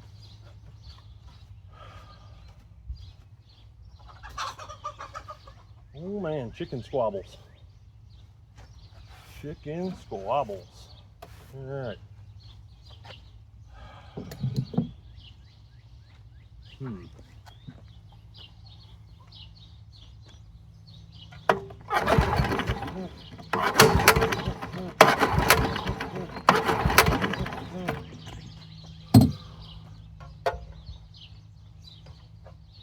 Pull the plug, have another look at it.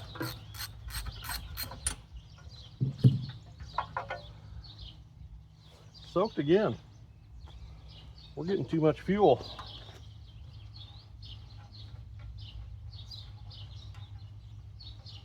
I'm going to shut our main jet down a little bit here. Maybe we'll open that about, there we go, about one turn. And I think I'm going to hit this with a propane torch this time. Heat her up. Maybe we just got to get the right combination.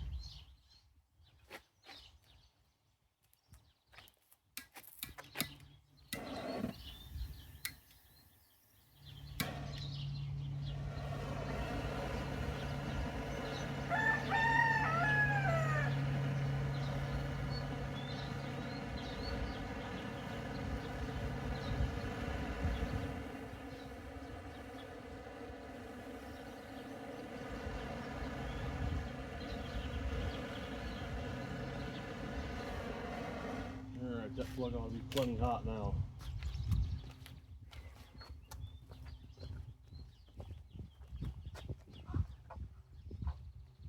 I sure would think this thing would have lit off by now.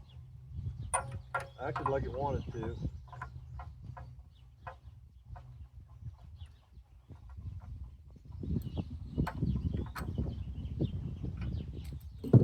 Don't know. Alright, we got some heat in the plug. I got the choke open. We'll give her a little throttle. If I can.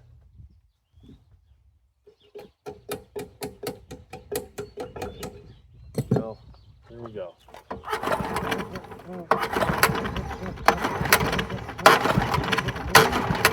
Boy, this thing's tough.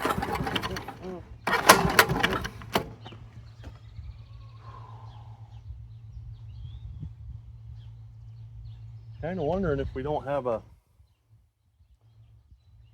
valve leaking a little bit, but we had good compression. We had 100 psi compression. Why is it not firing up?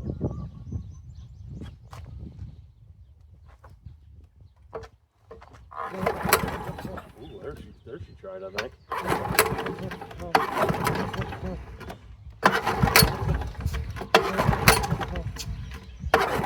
Yeah, it's like it's got to have a valve not sealing.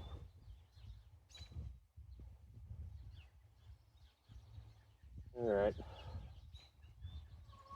I guess it's time for the head to come off, because I don't know what else to do besides yank the head. It's definitely firing back at me out the carburetor. It's got to be a valve. So I guess we're going in deeper. I'm going to turn you guys off, pull all the front cover and everything again. And when I get her down to the head, we'll come back. All right, we're down to the cylinder head on this Kohler. Going to pull the bolts. 1, 2, 3, 4, 5, 6, 7 bolts. And once we get the head off, we'll look in there, see what it looks like. And then if the valves need to be lapped or ground, then we'll come down here. And there's a cover plate right in here that comes off so you can get to your keepers, which is the direction that we're heading in. So we're going to pull that head, see what's going on underneath there, see if we got rust or what it looks like. This engine definitely wasn't put up right. It should have had fogging oil put in it, and I can tell you nobody did that. If it didn't have oil in the bottom of the crankcase, it had nothing up top either. So she wasn't put up right at all.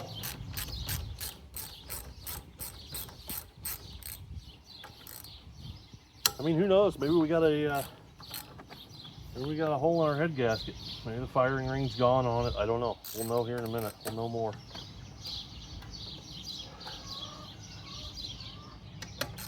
Sure was hoping she was going to fire up easier than this, though. That's all right. That's half the fun. That's why it's called an adventure. You never really know what's going to happen.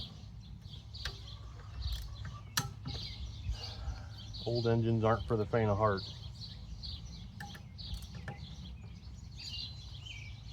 Oh man, that one's, oh geez, okay. That one's acting like she wants to break off, and I don't like that. All right. We're gonna tap on that one a little bit.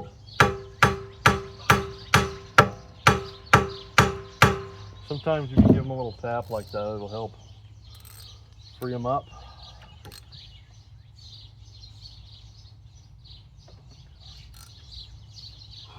That one. I don't like it. I don't like it at all. Wow.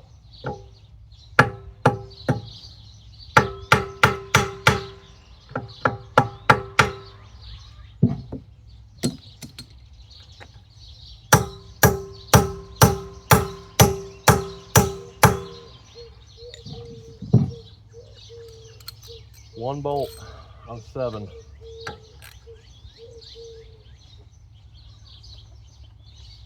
Oh man. I don't know.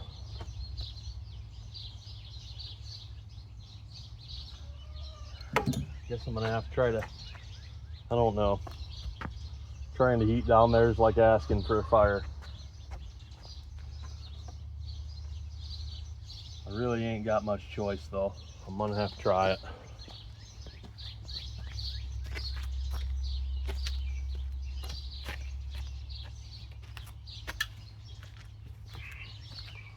I wonder if that one's one of the ones, let me see here. Maybe that goes right around the exhaust port. All right. So maybe I can pull that exhaust off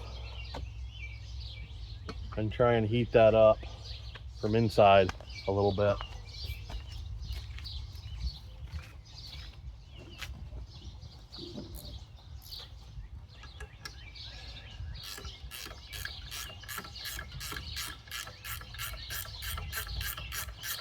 I guess I should have done this when I had the carburetor and everything off.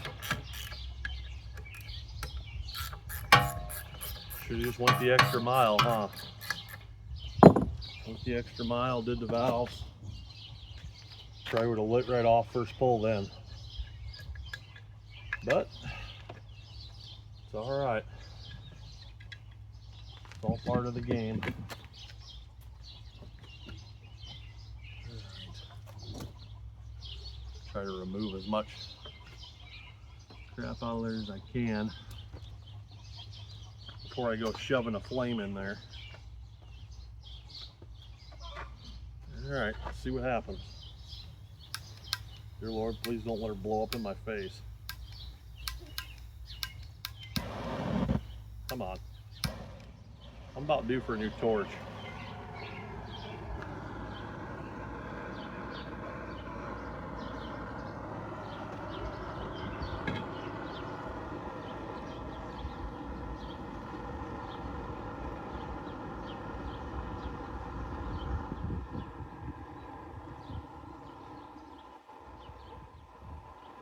Trying to heat around where that bolt right there is, trying to free up any corrosion in there.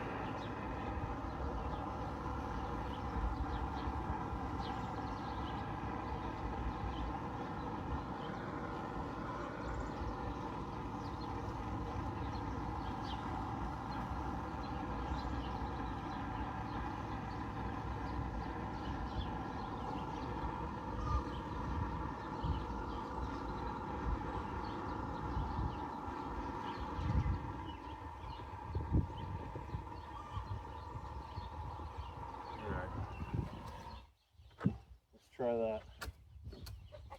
See if that's going to get us anywhere. I hope she comes out. Hopefully some heat solve that. Buddy.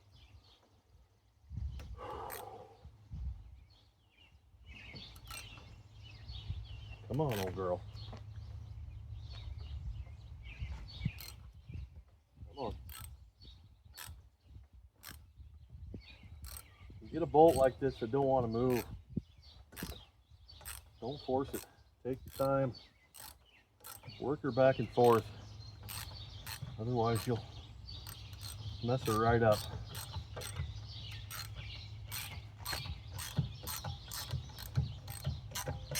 There she goes. Question is now, what kind of threads is it going to have left on the end of it? All right, thank you, Lord. Uh-oh, I dropped that one. Got her out just fine. Just fine. That'll work. All right. Now we can continue going forward here. Thank you, Lord. That was a debacle. But it wasn't too bad. It could have been a lot worse.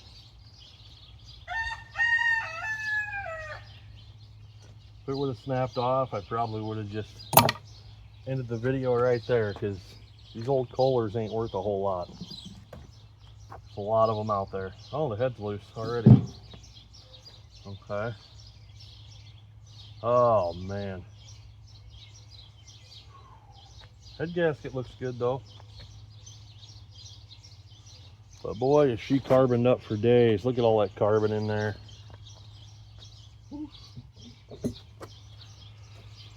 Oh, okay. Let's have a look at her valves. Let's spin her around and see what happens. Intake's going down. Exhaust coming up. Yeah, there's the intake coming up. So everything's moving.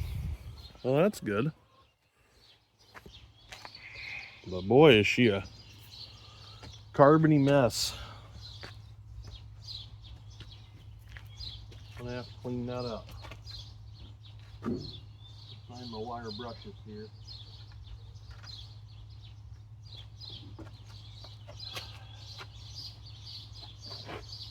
Yeah, she's definitely a mess. I'm gonna shut you guys off, and I'll clean this carbon up on the head and the top there, and we'll come back. Well, do you remember what I was saying earlier about these Kohlers, how they either get slam wore out and throw the rod, or they get slam wore out and smoke to death? Well, I'm betting this one here is a smoker because of all the carbon. But I want you to take a good look down this cylinder, and I want you to look right over here. Look over here. Look at that big gap right there between that piston and that cylinder wall. There's one there, and there's one over here. This bore is egg-shaped, and it's egg-shaped big time. I'm gonna run this piston up, and you can see when it gets up here to the top, you can still see that gap there, but it gets worse when it goes down. You see that piston moving. Look how much that piston's gonna have slop in that bore. Now, I have seen them this bad and worse run, so I don't think that's our issue. What I do think is our issue is the valve springs in there. They're not much to them at all. The valves are just kind of, let me show you. Valves are kind of loose, because we're going to come up on our compression stroke here.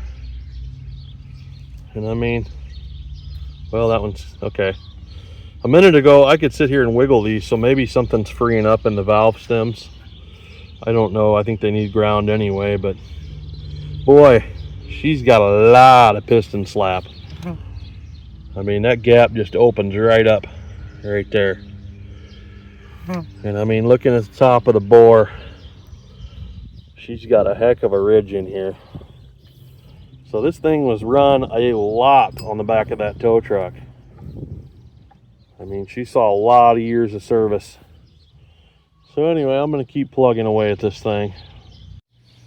Alright, so I just confirmed through blowing a little bit of air in through the carburetor, the intake valve is leaking. It's not seating. So I guess I'm going to pull the carburetor, the fuel pump, and pull that lifter cover off, tappet cover off. And when I get that far, I guess I'll bring you back and we'll have a look at the valves, see if there's anything we can do here. I mean, all we can do pretty much is just grind the valves, just try to lap them back in, put her back together. I'm really not wanting to spend all day on this because my gut's telling me this engine's pretty well wore out. And I'm just going to be honest, I looked online at these things long before I ever got this one, and these old Stardalls aren't worth much. Not with the modern day jump packs. With the modern day jump packs, they're portable. You can carry them anywhere, have them in your car. You don't have to carry around this giant paperweight. So we'll try to grind the valves just for video's sake and having a good time, but if she don't fire after doing that, I think it's time to call her, because I probably got 3-4 hours in a piece of equipment that really isn't worth that to anybody but me, probably. But I hope you guys are enjoying the video. I'm enjoying being out here on a nice day. So anyway, like I said, when I get that far, we'll come back. All right, got the carburetor, fuel pump off. We're down to that cover plate I told you about. So we're gonna go ahead and pop that one nut off. It's 7/16. Tuck that plug wire over there so it's out of the way.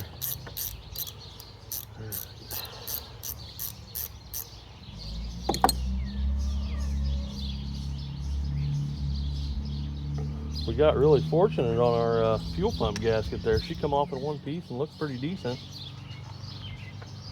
All right.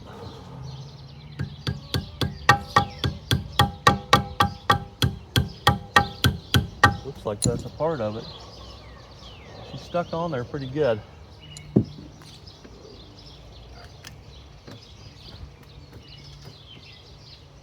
I really don't want to bend these all up. I'm gonna save that gasket if I can, because I ain't got one, but I could always make one.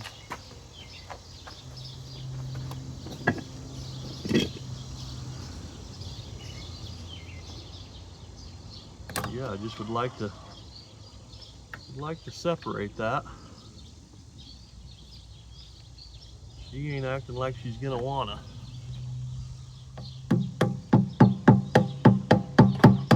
There it goes. Okay, there we got her loosened up a little. I don't even know if I got any silicone. If this goes south, well, I could probably get her running and get some silicone. But we're on the B word today. There she popped.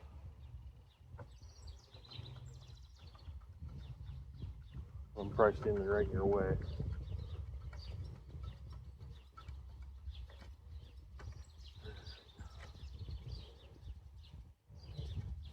Now there's a breather behind this. Okay.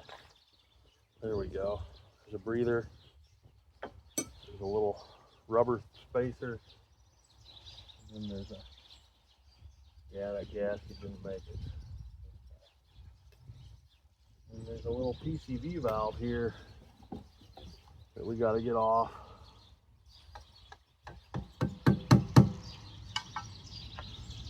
Not wanting to come loose. A little crankcase breather, if you will. There we go. There she's starting to pop. Whew.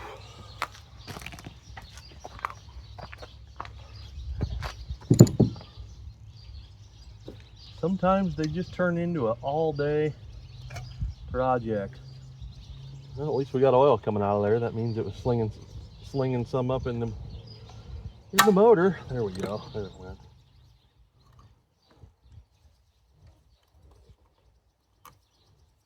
Oh, come on. Turn that. All right, now we are in there. We can get our look at our valve springs. Now on these old flatheads, how you adjust those valves is when you grind them. You grind them up here, they're gonna sit lower in the seat. So you gotta grind a little off the stem. I'm hoping to not have to take enough off to mess with that. So, valve springs look pretty good though. They're probably kind of wore out. Our cam's got some pretty good wear on it. I'd say she's a pretty wore out old Kohler. Oh, chicken squabbles. Chicken squabbles. All right, let me go get my valve tools. All right, went and grabbed all my valve tools, things of that nature. We're gonna see which one's gonna work the best here. I don't think this one's gonna be the guy. It's probably gonna be the same one I used on that Wisconsin welder I had. This guy right here probably. We're gonna try to start with the intake here. And I wish I had a little spacer there. I'm probably gonna have to see if I got a socket that'll fit in between there. Space that a little bit. I bet I do.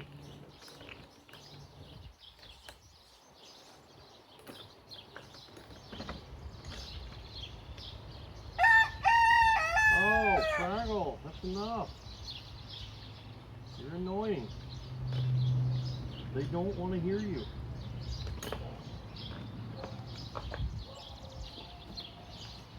Goodness. Fraggle really wants his 5 minutes of fame, I tell you.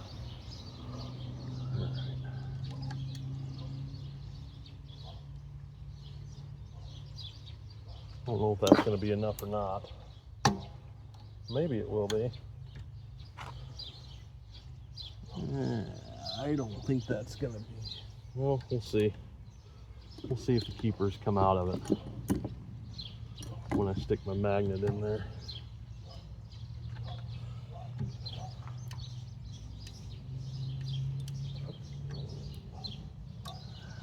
Nope, that's not enough.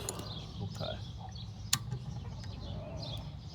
All right, I'm gonna have to adjust this. Oh, I just beat you guys. Just knocked you guys over. All right. Alrighty. Whoops, dropping stuff everywhere. This is kind of a wonky deal. My Uncle Larry left me this thing, and I'm grateful for that. I really, really am grateful for that. She's a nice tool. She just, she needs a little help, you know.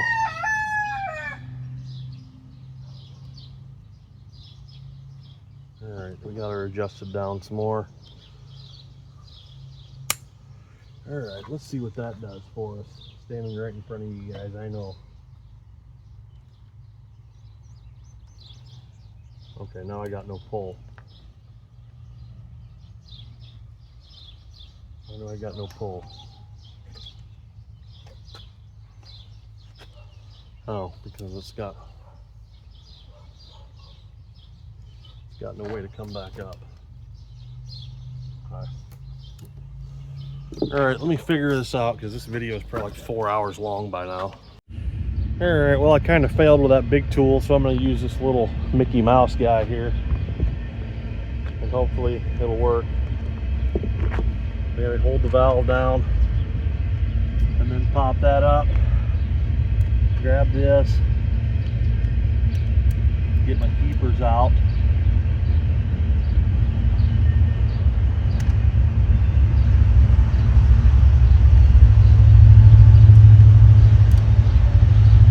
That keeper, I'm gonna have to spin him around.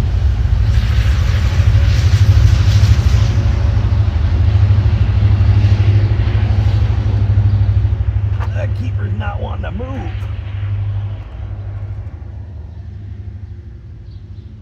Maybe I can spin the valve. Okay, there we go. Oh, geez, okay. Well, it just flung that one out at me, so it's good that it didn't go too far. All right, now we should be able to pull our intake valve out.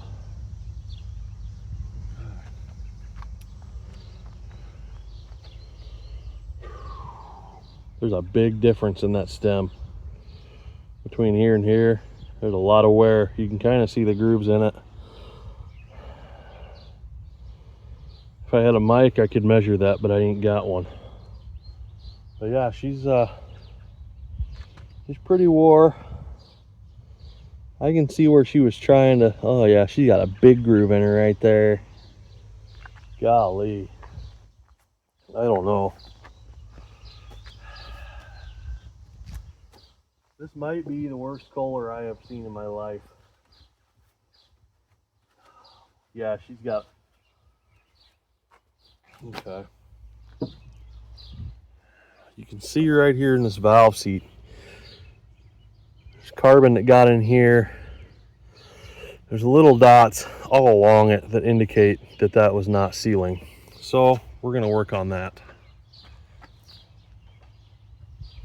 We're gonna work on that right now. I'm gonna clean that, a little bit of carb cleaner here.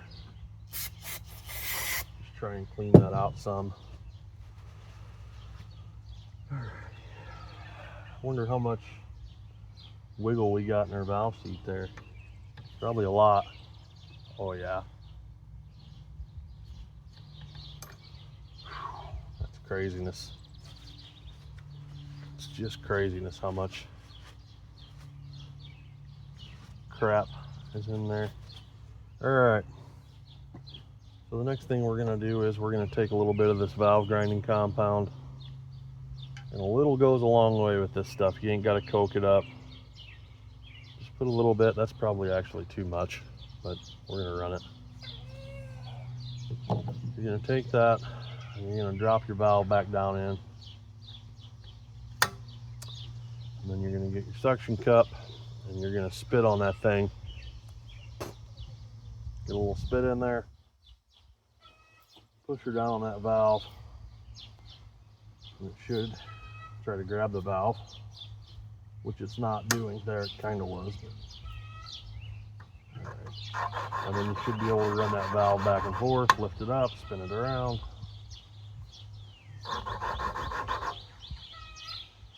Yeah, the suction cup's seen better days on this one.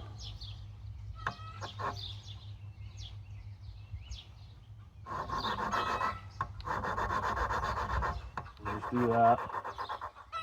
Just work that valve.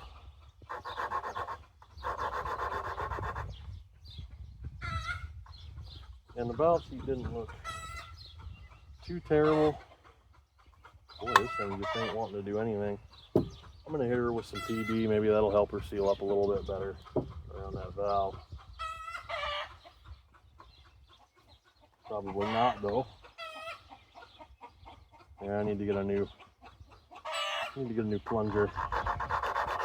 But yeah, you're not pushing down on it. You're just letting the valve grinding compound do the work. We don't want to take a whole lot off here. We just want to get a nice little sealing surface for our valve. And that's probably plenty. So we're going to pull her off and then we'll clean it up.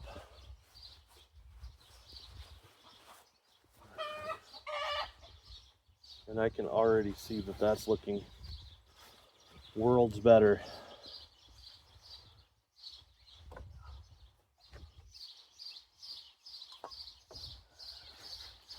I want to put a little bit of paper towel down in there so I'm not flushing all this grit down the valve seat there.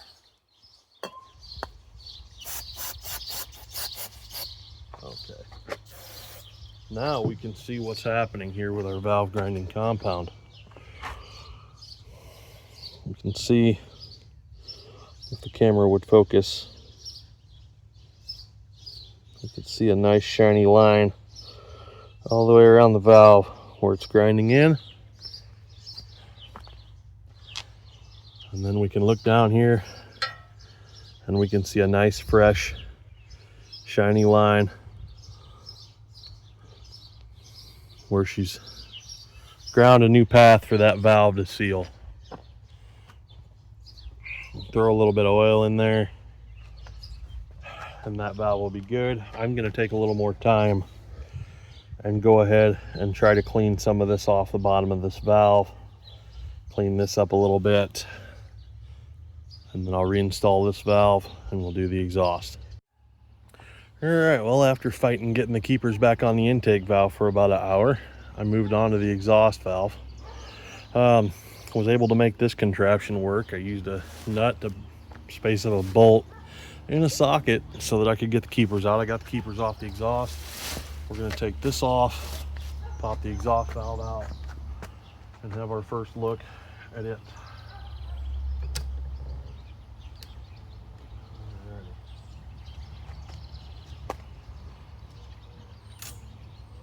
Kind of having a hard time getting under the exhaust spring again, so I'm going to leave that in there if I can. Oh yeah, she's coked up big time. And also very, very worn. Alrighty. So we're gonna do the same thing. Oh yeah, I can see. Wow. Let me show you what I got here. See this dark spot right here on the seat? This had a burnt exhaust valve. Yeah, you can see the dark spot right there on the valve too. She was burnt. She was literally leaking exhaust gas past the seat. So that's great. So hopefully we can grind her enough to fix that. That's what we're going to do next. Try to fix that. We're going to clean that out a little bit, clean our valve off. I think I'm going to go ahead and decoke this one first, so I'm going to do that off camera. Clean it up a little bit. All right, well, I cleaned her up a little bit. I don't know how well the camera is going to focus on this, but I can see pitting, and I can see her right here. That's bad. That's right in the valve seat. That's not going to seat.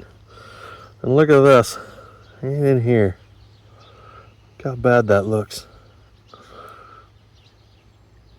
Not looking good at all.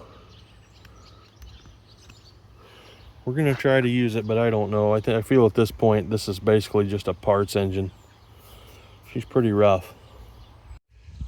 All right, so same thing. We're gonna try and lap this exhaust valve back in, but she's awful rough. It really should have a new seat cut in it and a new valve put in it. It really should just be rebuilt all the way around. This engine is just, wow, slam wore out.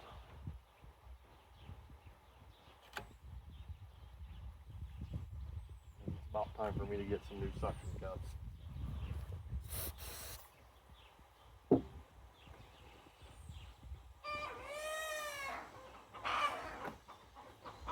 Not even trying to, yeah, I'm not even trying to do what I need it to do.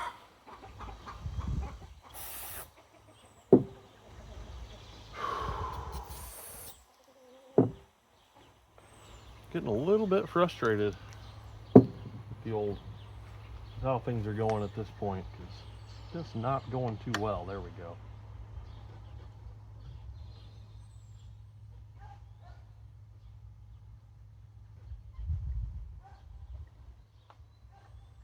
All right, our valve tool's holding us up here. I'm going to have to take it out. I didn't want to do that, but that's what it's going to take to get her done. That's what we got to do. We've come this far, we ain't going back.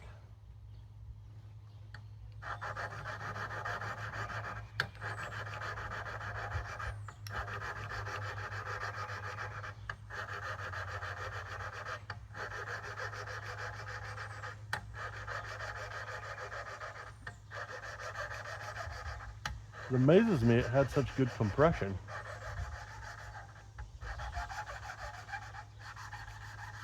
I can hear it starting to smooth out already.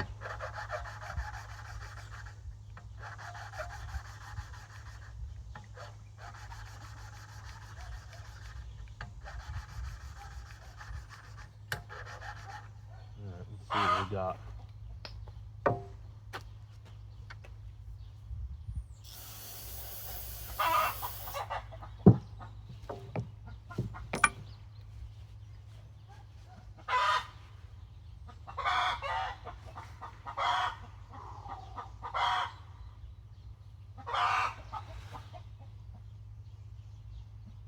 Man, she's, wow. I don't know.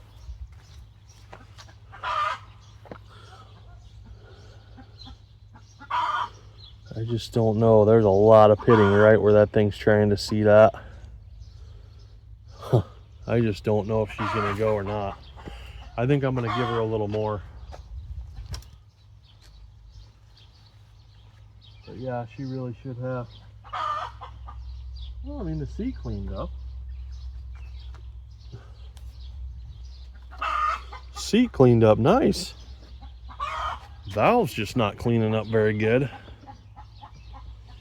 But we're gonna try to give her a little more.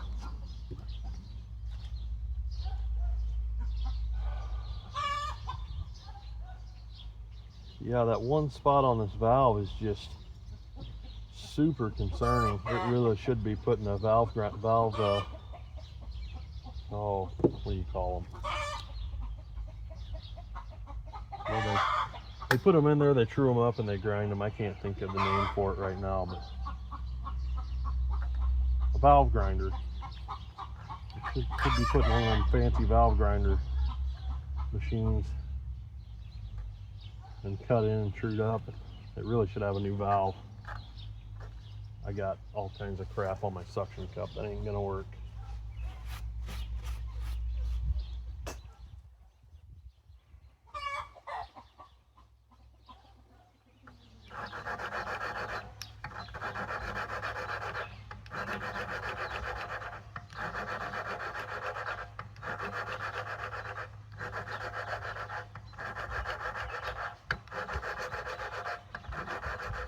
Somebody out there is going to be hollering at me in the comments, you gotta adjust those valves. I ain't going through all that. I'm not going to have them in and out and in and out and in and out. probably already given this thing way too much of my time. So you never know, she might run just sweeter than the lilies of the valley. I mean, I've seen worse in my time, but I don't know. I'm not super hopeful on this guy. Man, that's still bad.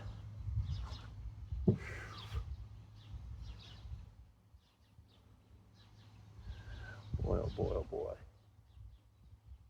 Right in that one spot, she's just terrible. Oops. Right in that one spot. It's just pitted so bad. I can't get the camera to focus. There, yeah. Boy, she's just so bad. I'm gonna run her one more time, but I don't dare go any more than that because our valves will be way out of adjustment. They probably already are, but they're probably out of adjustment before I ever started this. Come on, pick it up.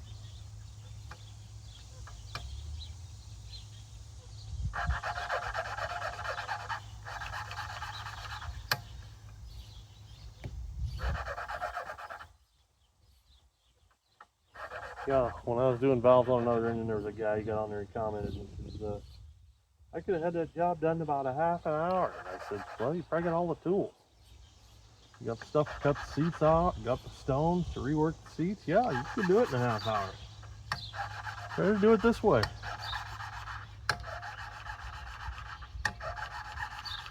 All right, that's as far as I'm gonna go.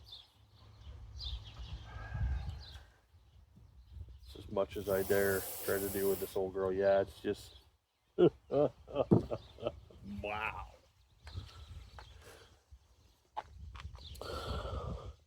If it seals, it's going to be by the skin of its teeth right down here, because it is just not good.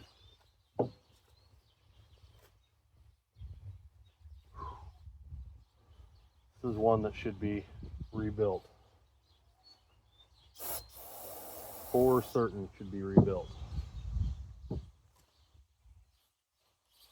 No doubt in my mind about that. Should be a good rebuildable core.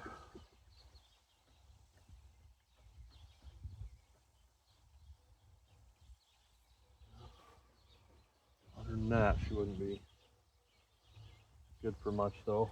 Alright. I'm going to stick her back together. And once I get her all the way back together, then we'll come back and see if she'll fire. Okay, back out here, all the way back together. So let's just recap.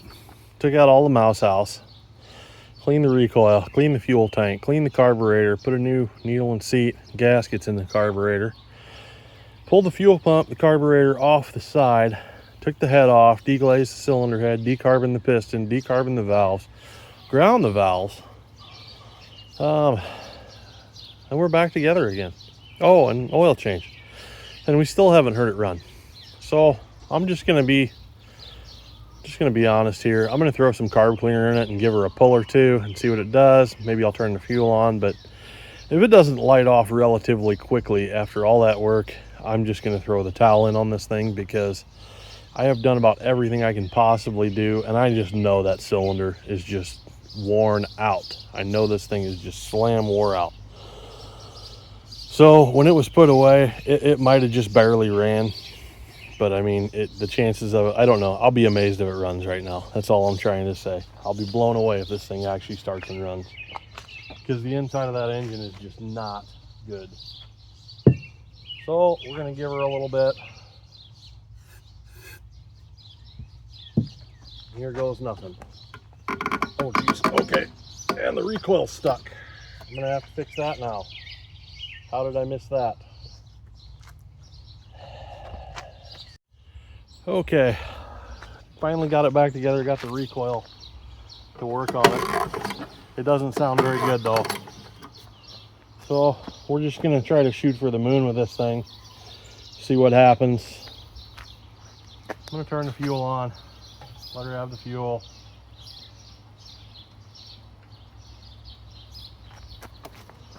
So, it does have a hand primer on the fuel pump, which is pretty cool. So, let's set the choke. We'll give it some pulls and see what it does. I'm not real hopeful. Whoa, okay.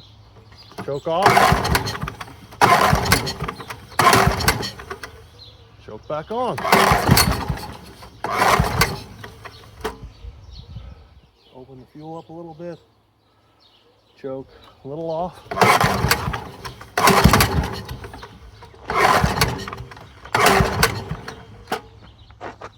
Choke on. Choke off. Ooh.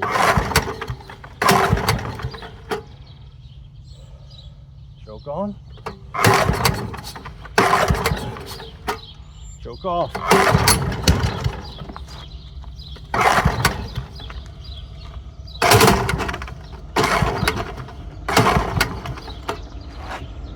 Okay. Well, it did more trying to run there than it did the whole time we were working on it.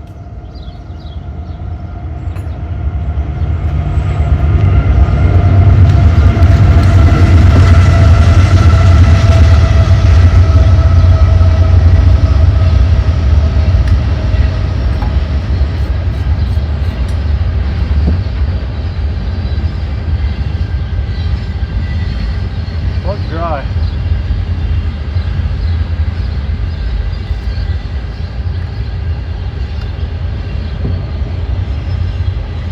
Maybe we're not giving her enough fuel.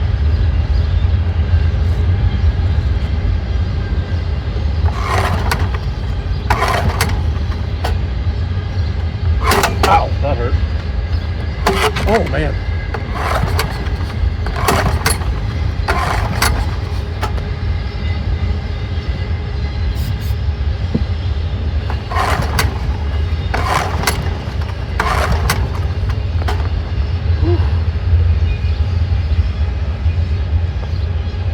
I don't know. I'd have thought it would have fired off by now. It tried. It really tried.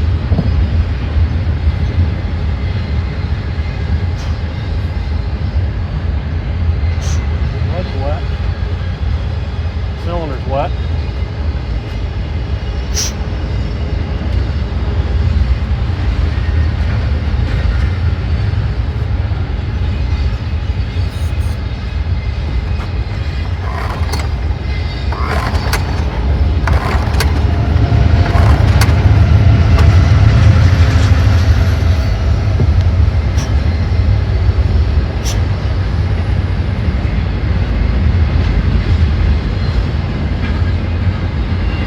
I'm fighting myself.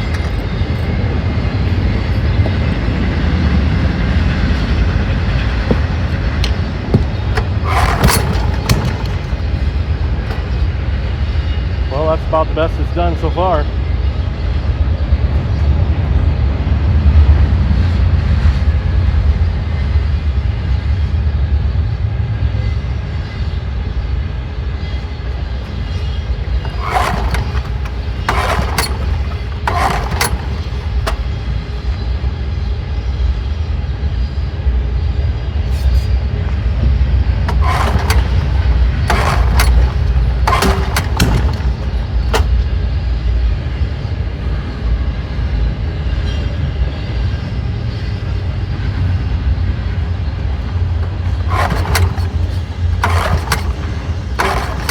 Doesn't act like it's getting fuel.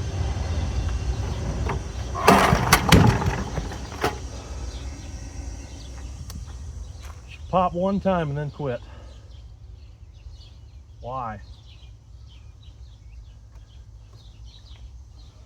Why is it popping one time and quit?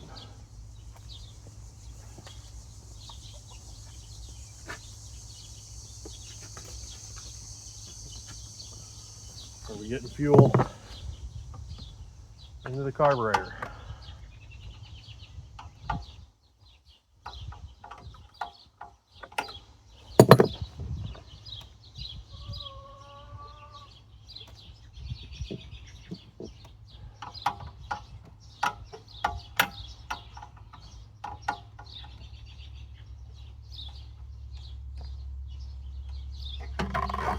Yes, yes we are. Okay. All right. So, are we getting enough through our main jet? Let's open our main jet up a little more. Open our air bleed up a little bit. Okay.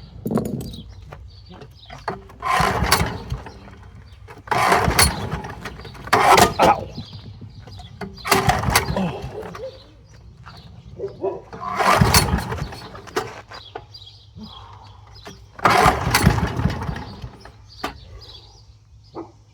She hit there.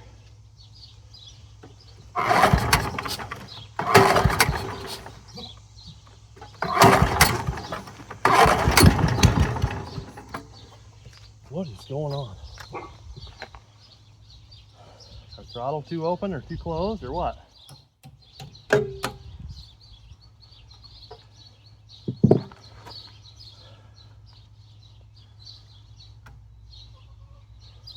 Throttle's closed.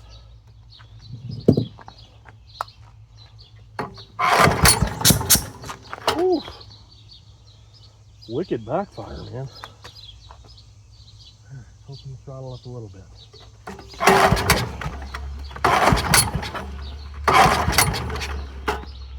Close the choke. Open the choke. Open the throttle.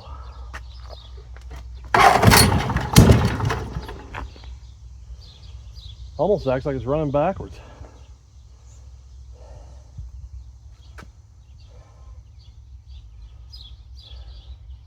Weird.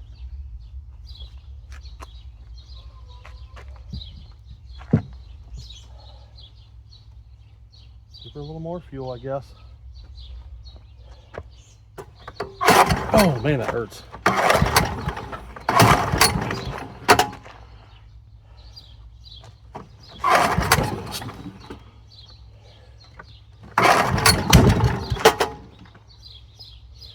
Why is it doing that?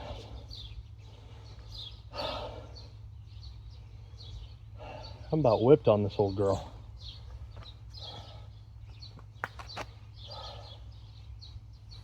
She should have fired off.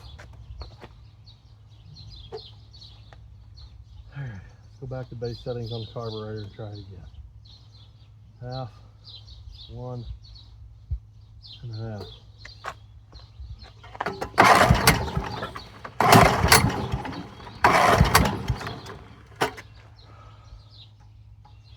Very clearly popping out the carburetor. I don't get it. I'm gonna stuff my hand over the carburetor. Buddy. I think that exhaust valve's still messed up. I think that's what it is.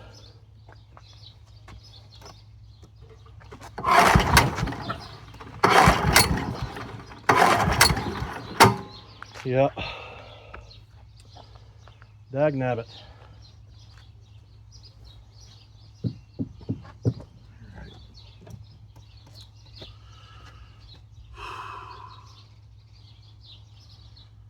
Well, I think I've had about all the fun I want to have with this one. I mean, I can buy one of these Kohlers all day long off Marketplace for 40 or 50 bucks running around here. And the start all pack's just not worth much. It was fun to mess with, but it's just not. It's just slam wore out. It needs new valves, needs a cylinder honed. I know the rebuild kits for these Kohlers are $100 bucks, but by the time you do the machine work, it's just way too much. way more than she's ever going to be worth. It's a neat piece, but I can't put any more time in it. I didn't have much going on today, so it was pretty cool to just play with it, find out how it ticked, but it is what it is. And maybe that's all it was the Lord trying to give me a lesson in humility here. You know, I mean, I don't know how many of these Kohlers I've had on the channel. I've had a couple of them where I've taken the valves out and ground them just like I did today. But the cylinders definitely weren't that bad, and the exhaust valve wasn't anywhere near that bad. I bet this thing had a ton of hours on it.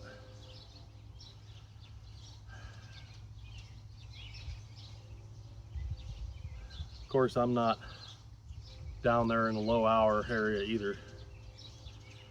The older I get, it seems like the more things don't want to work right. You know, my joints, my eyesight's getting a little worse. That's why I had a heck of a time with them valve keepers.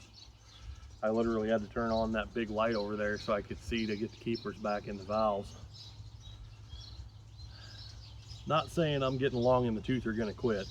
I'm a long ways from that, but starting to get at that age where, well, it's not even the age, it's the miles. Probably too many years welding and walking on a concrete floor, you know. But to some of you guys out there, I'm just a pup. I know that. But I mean, it was a beautiful day outside. I got to be outside all day. I got to play with this thing, so I'm still blessed. Even in the middle of the struggle, still a blessing. Thank you guys so much for watching. Have a great day. God bless you.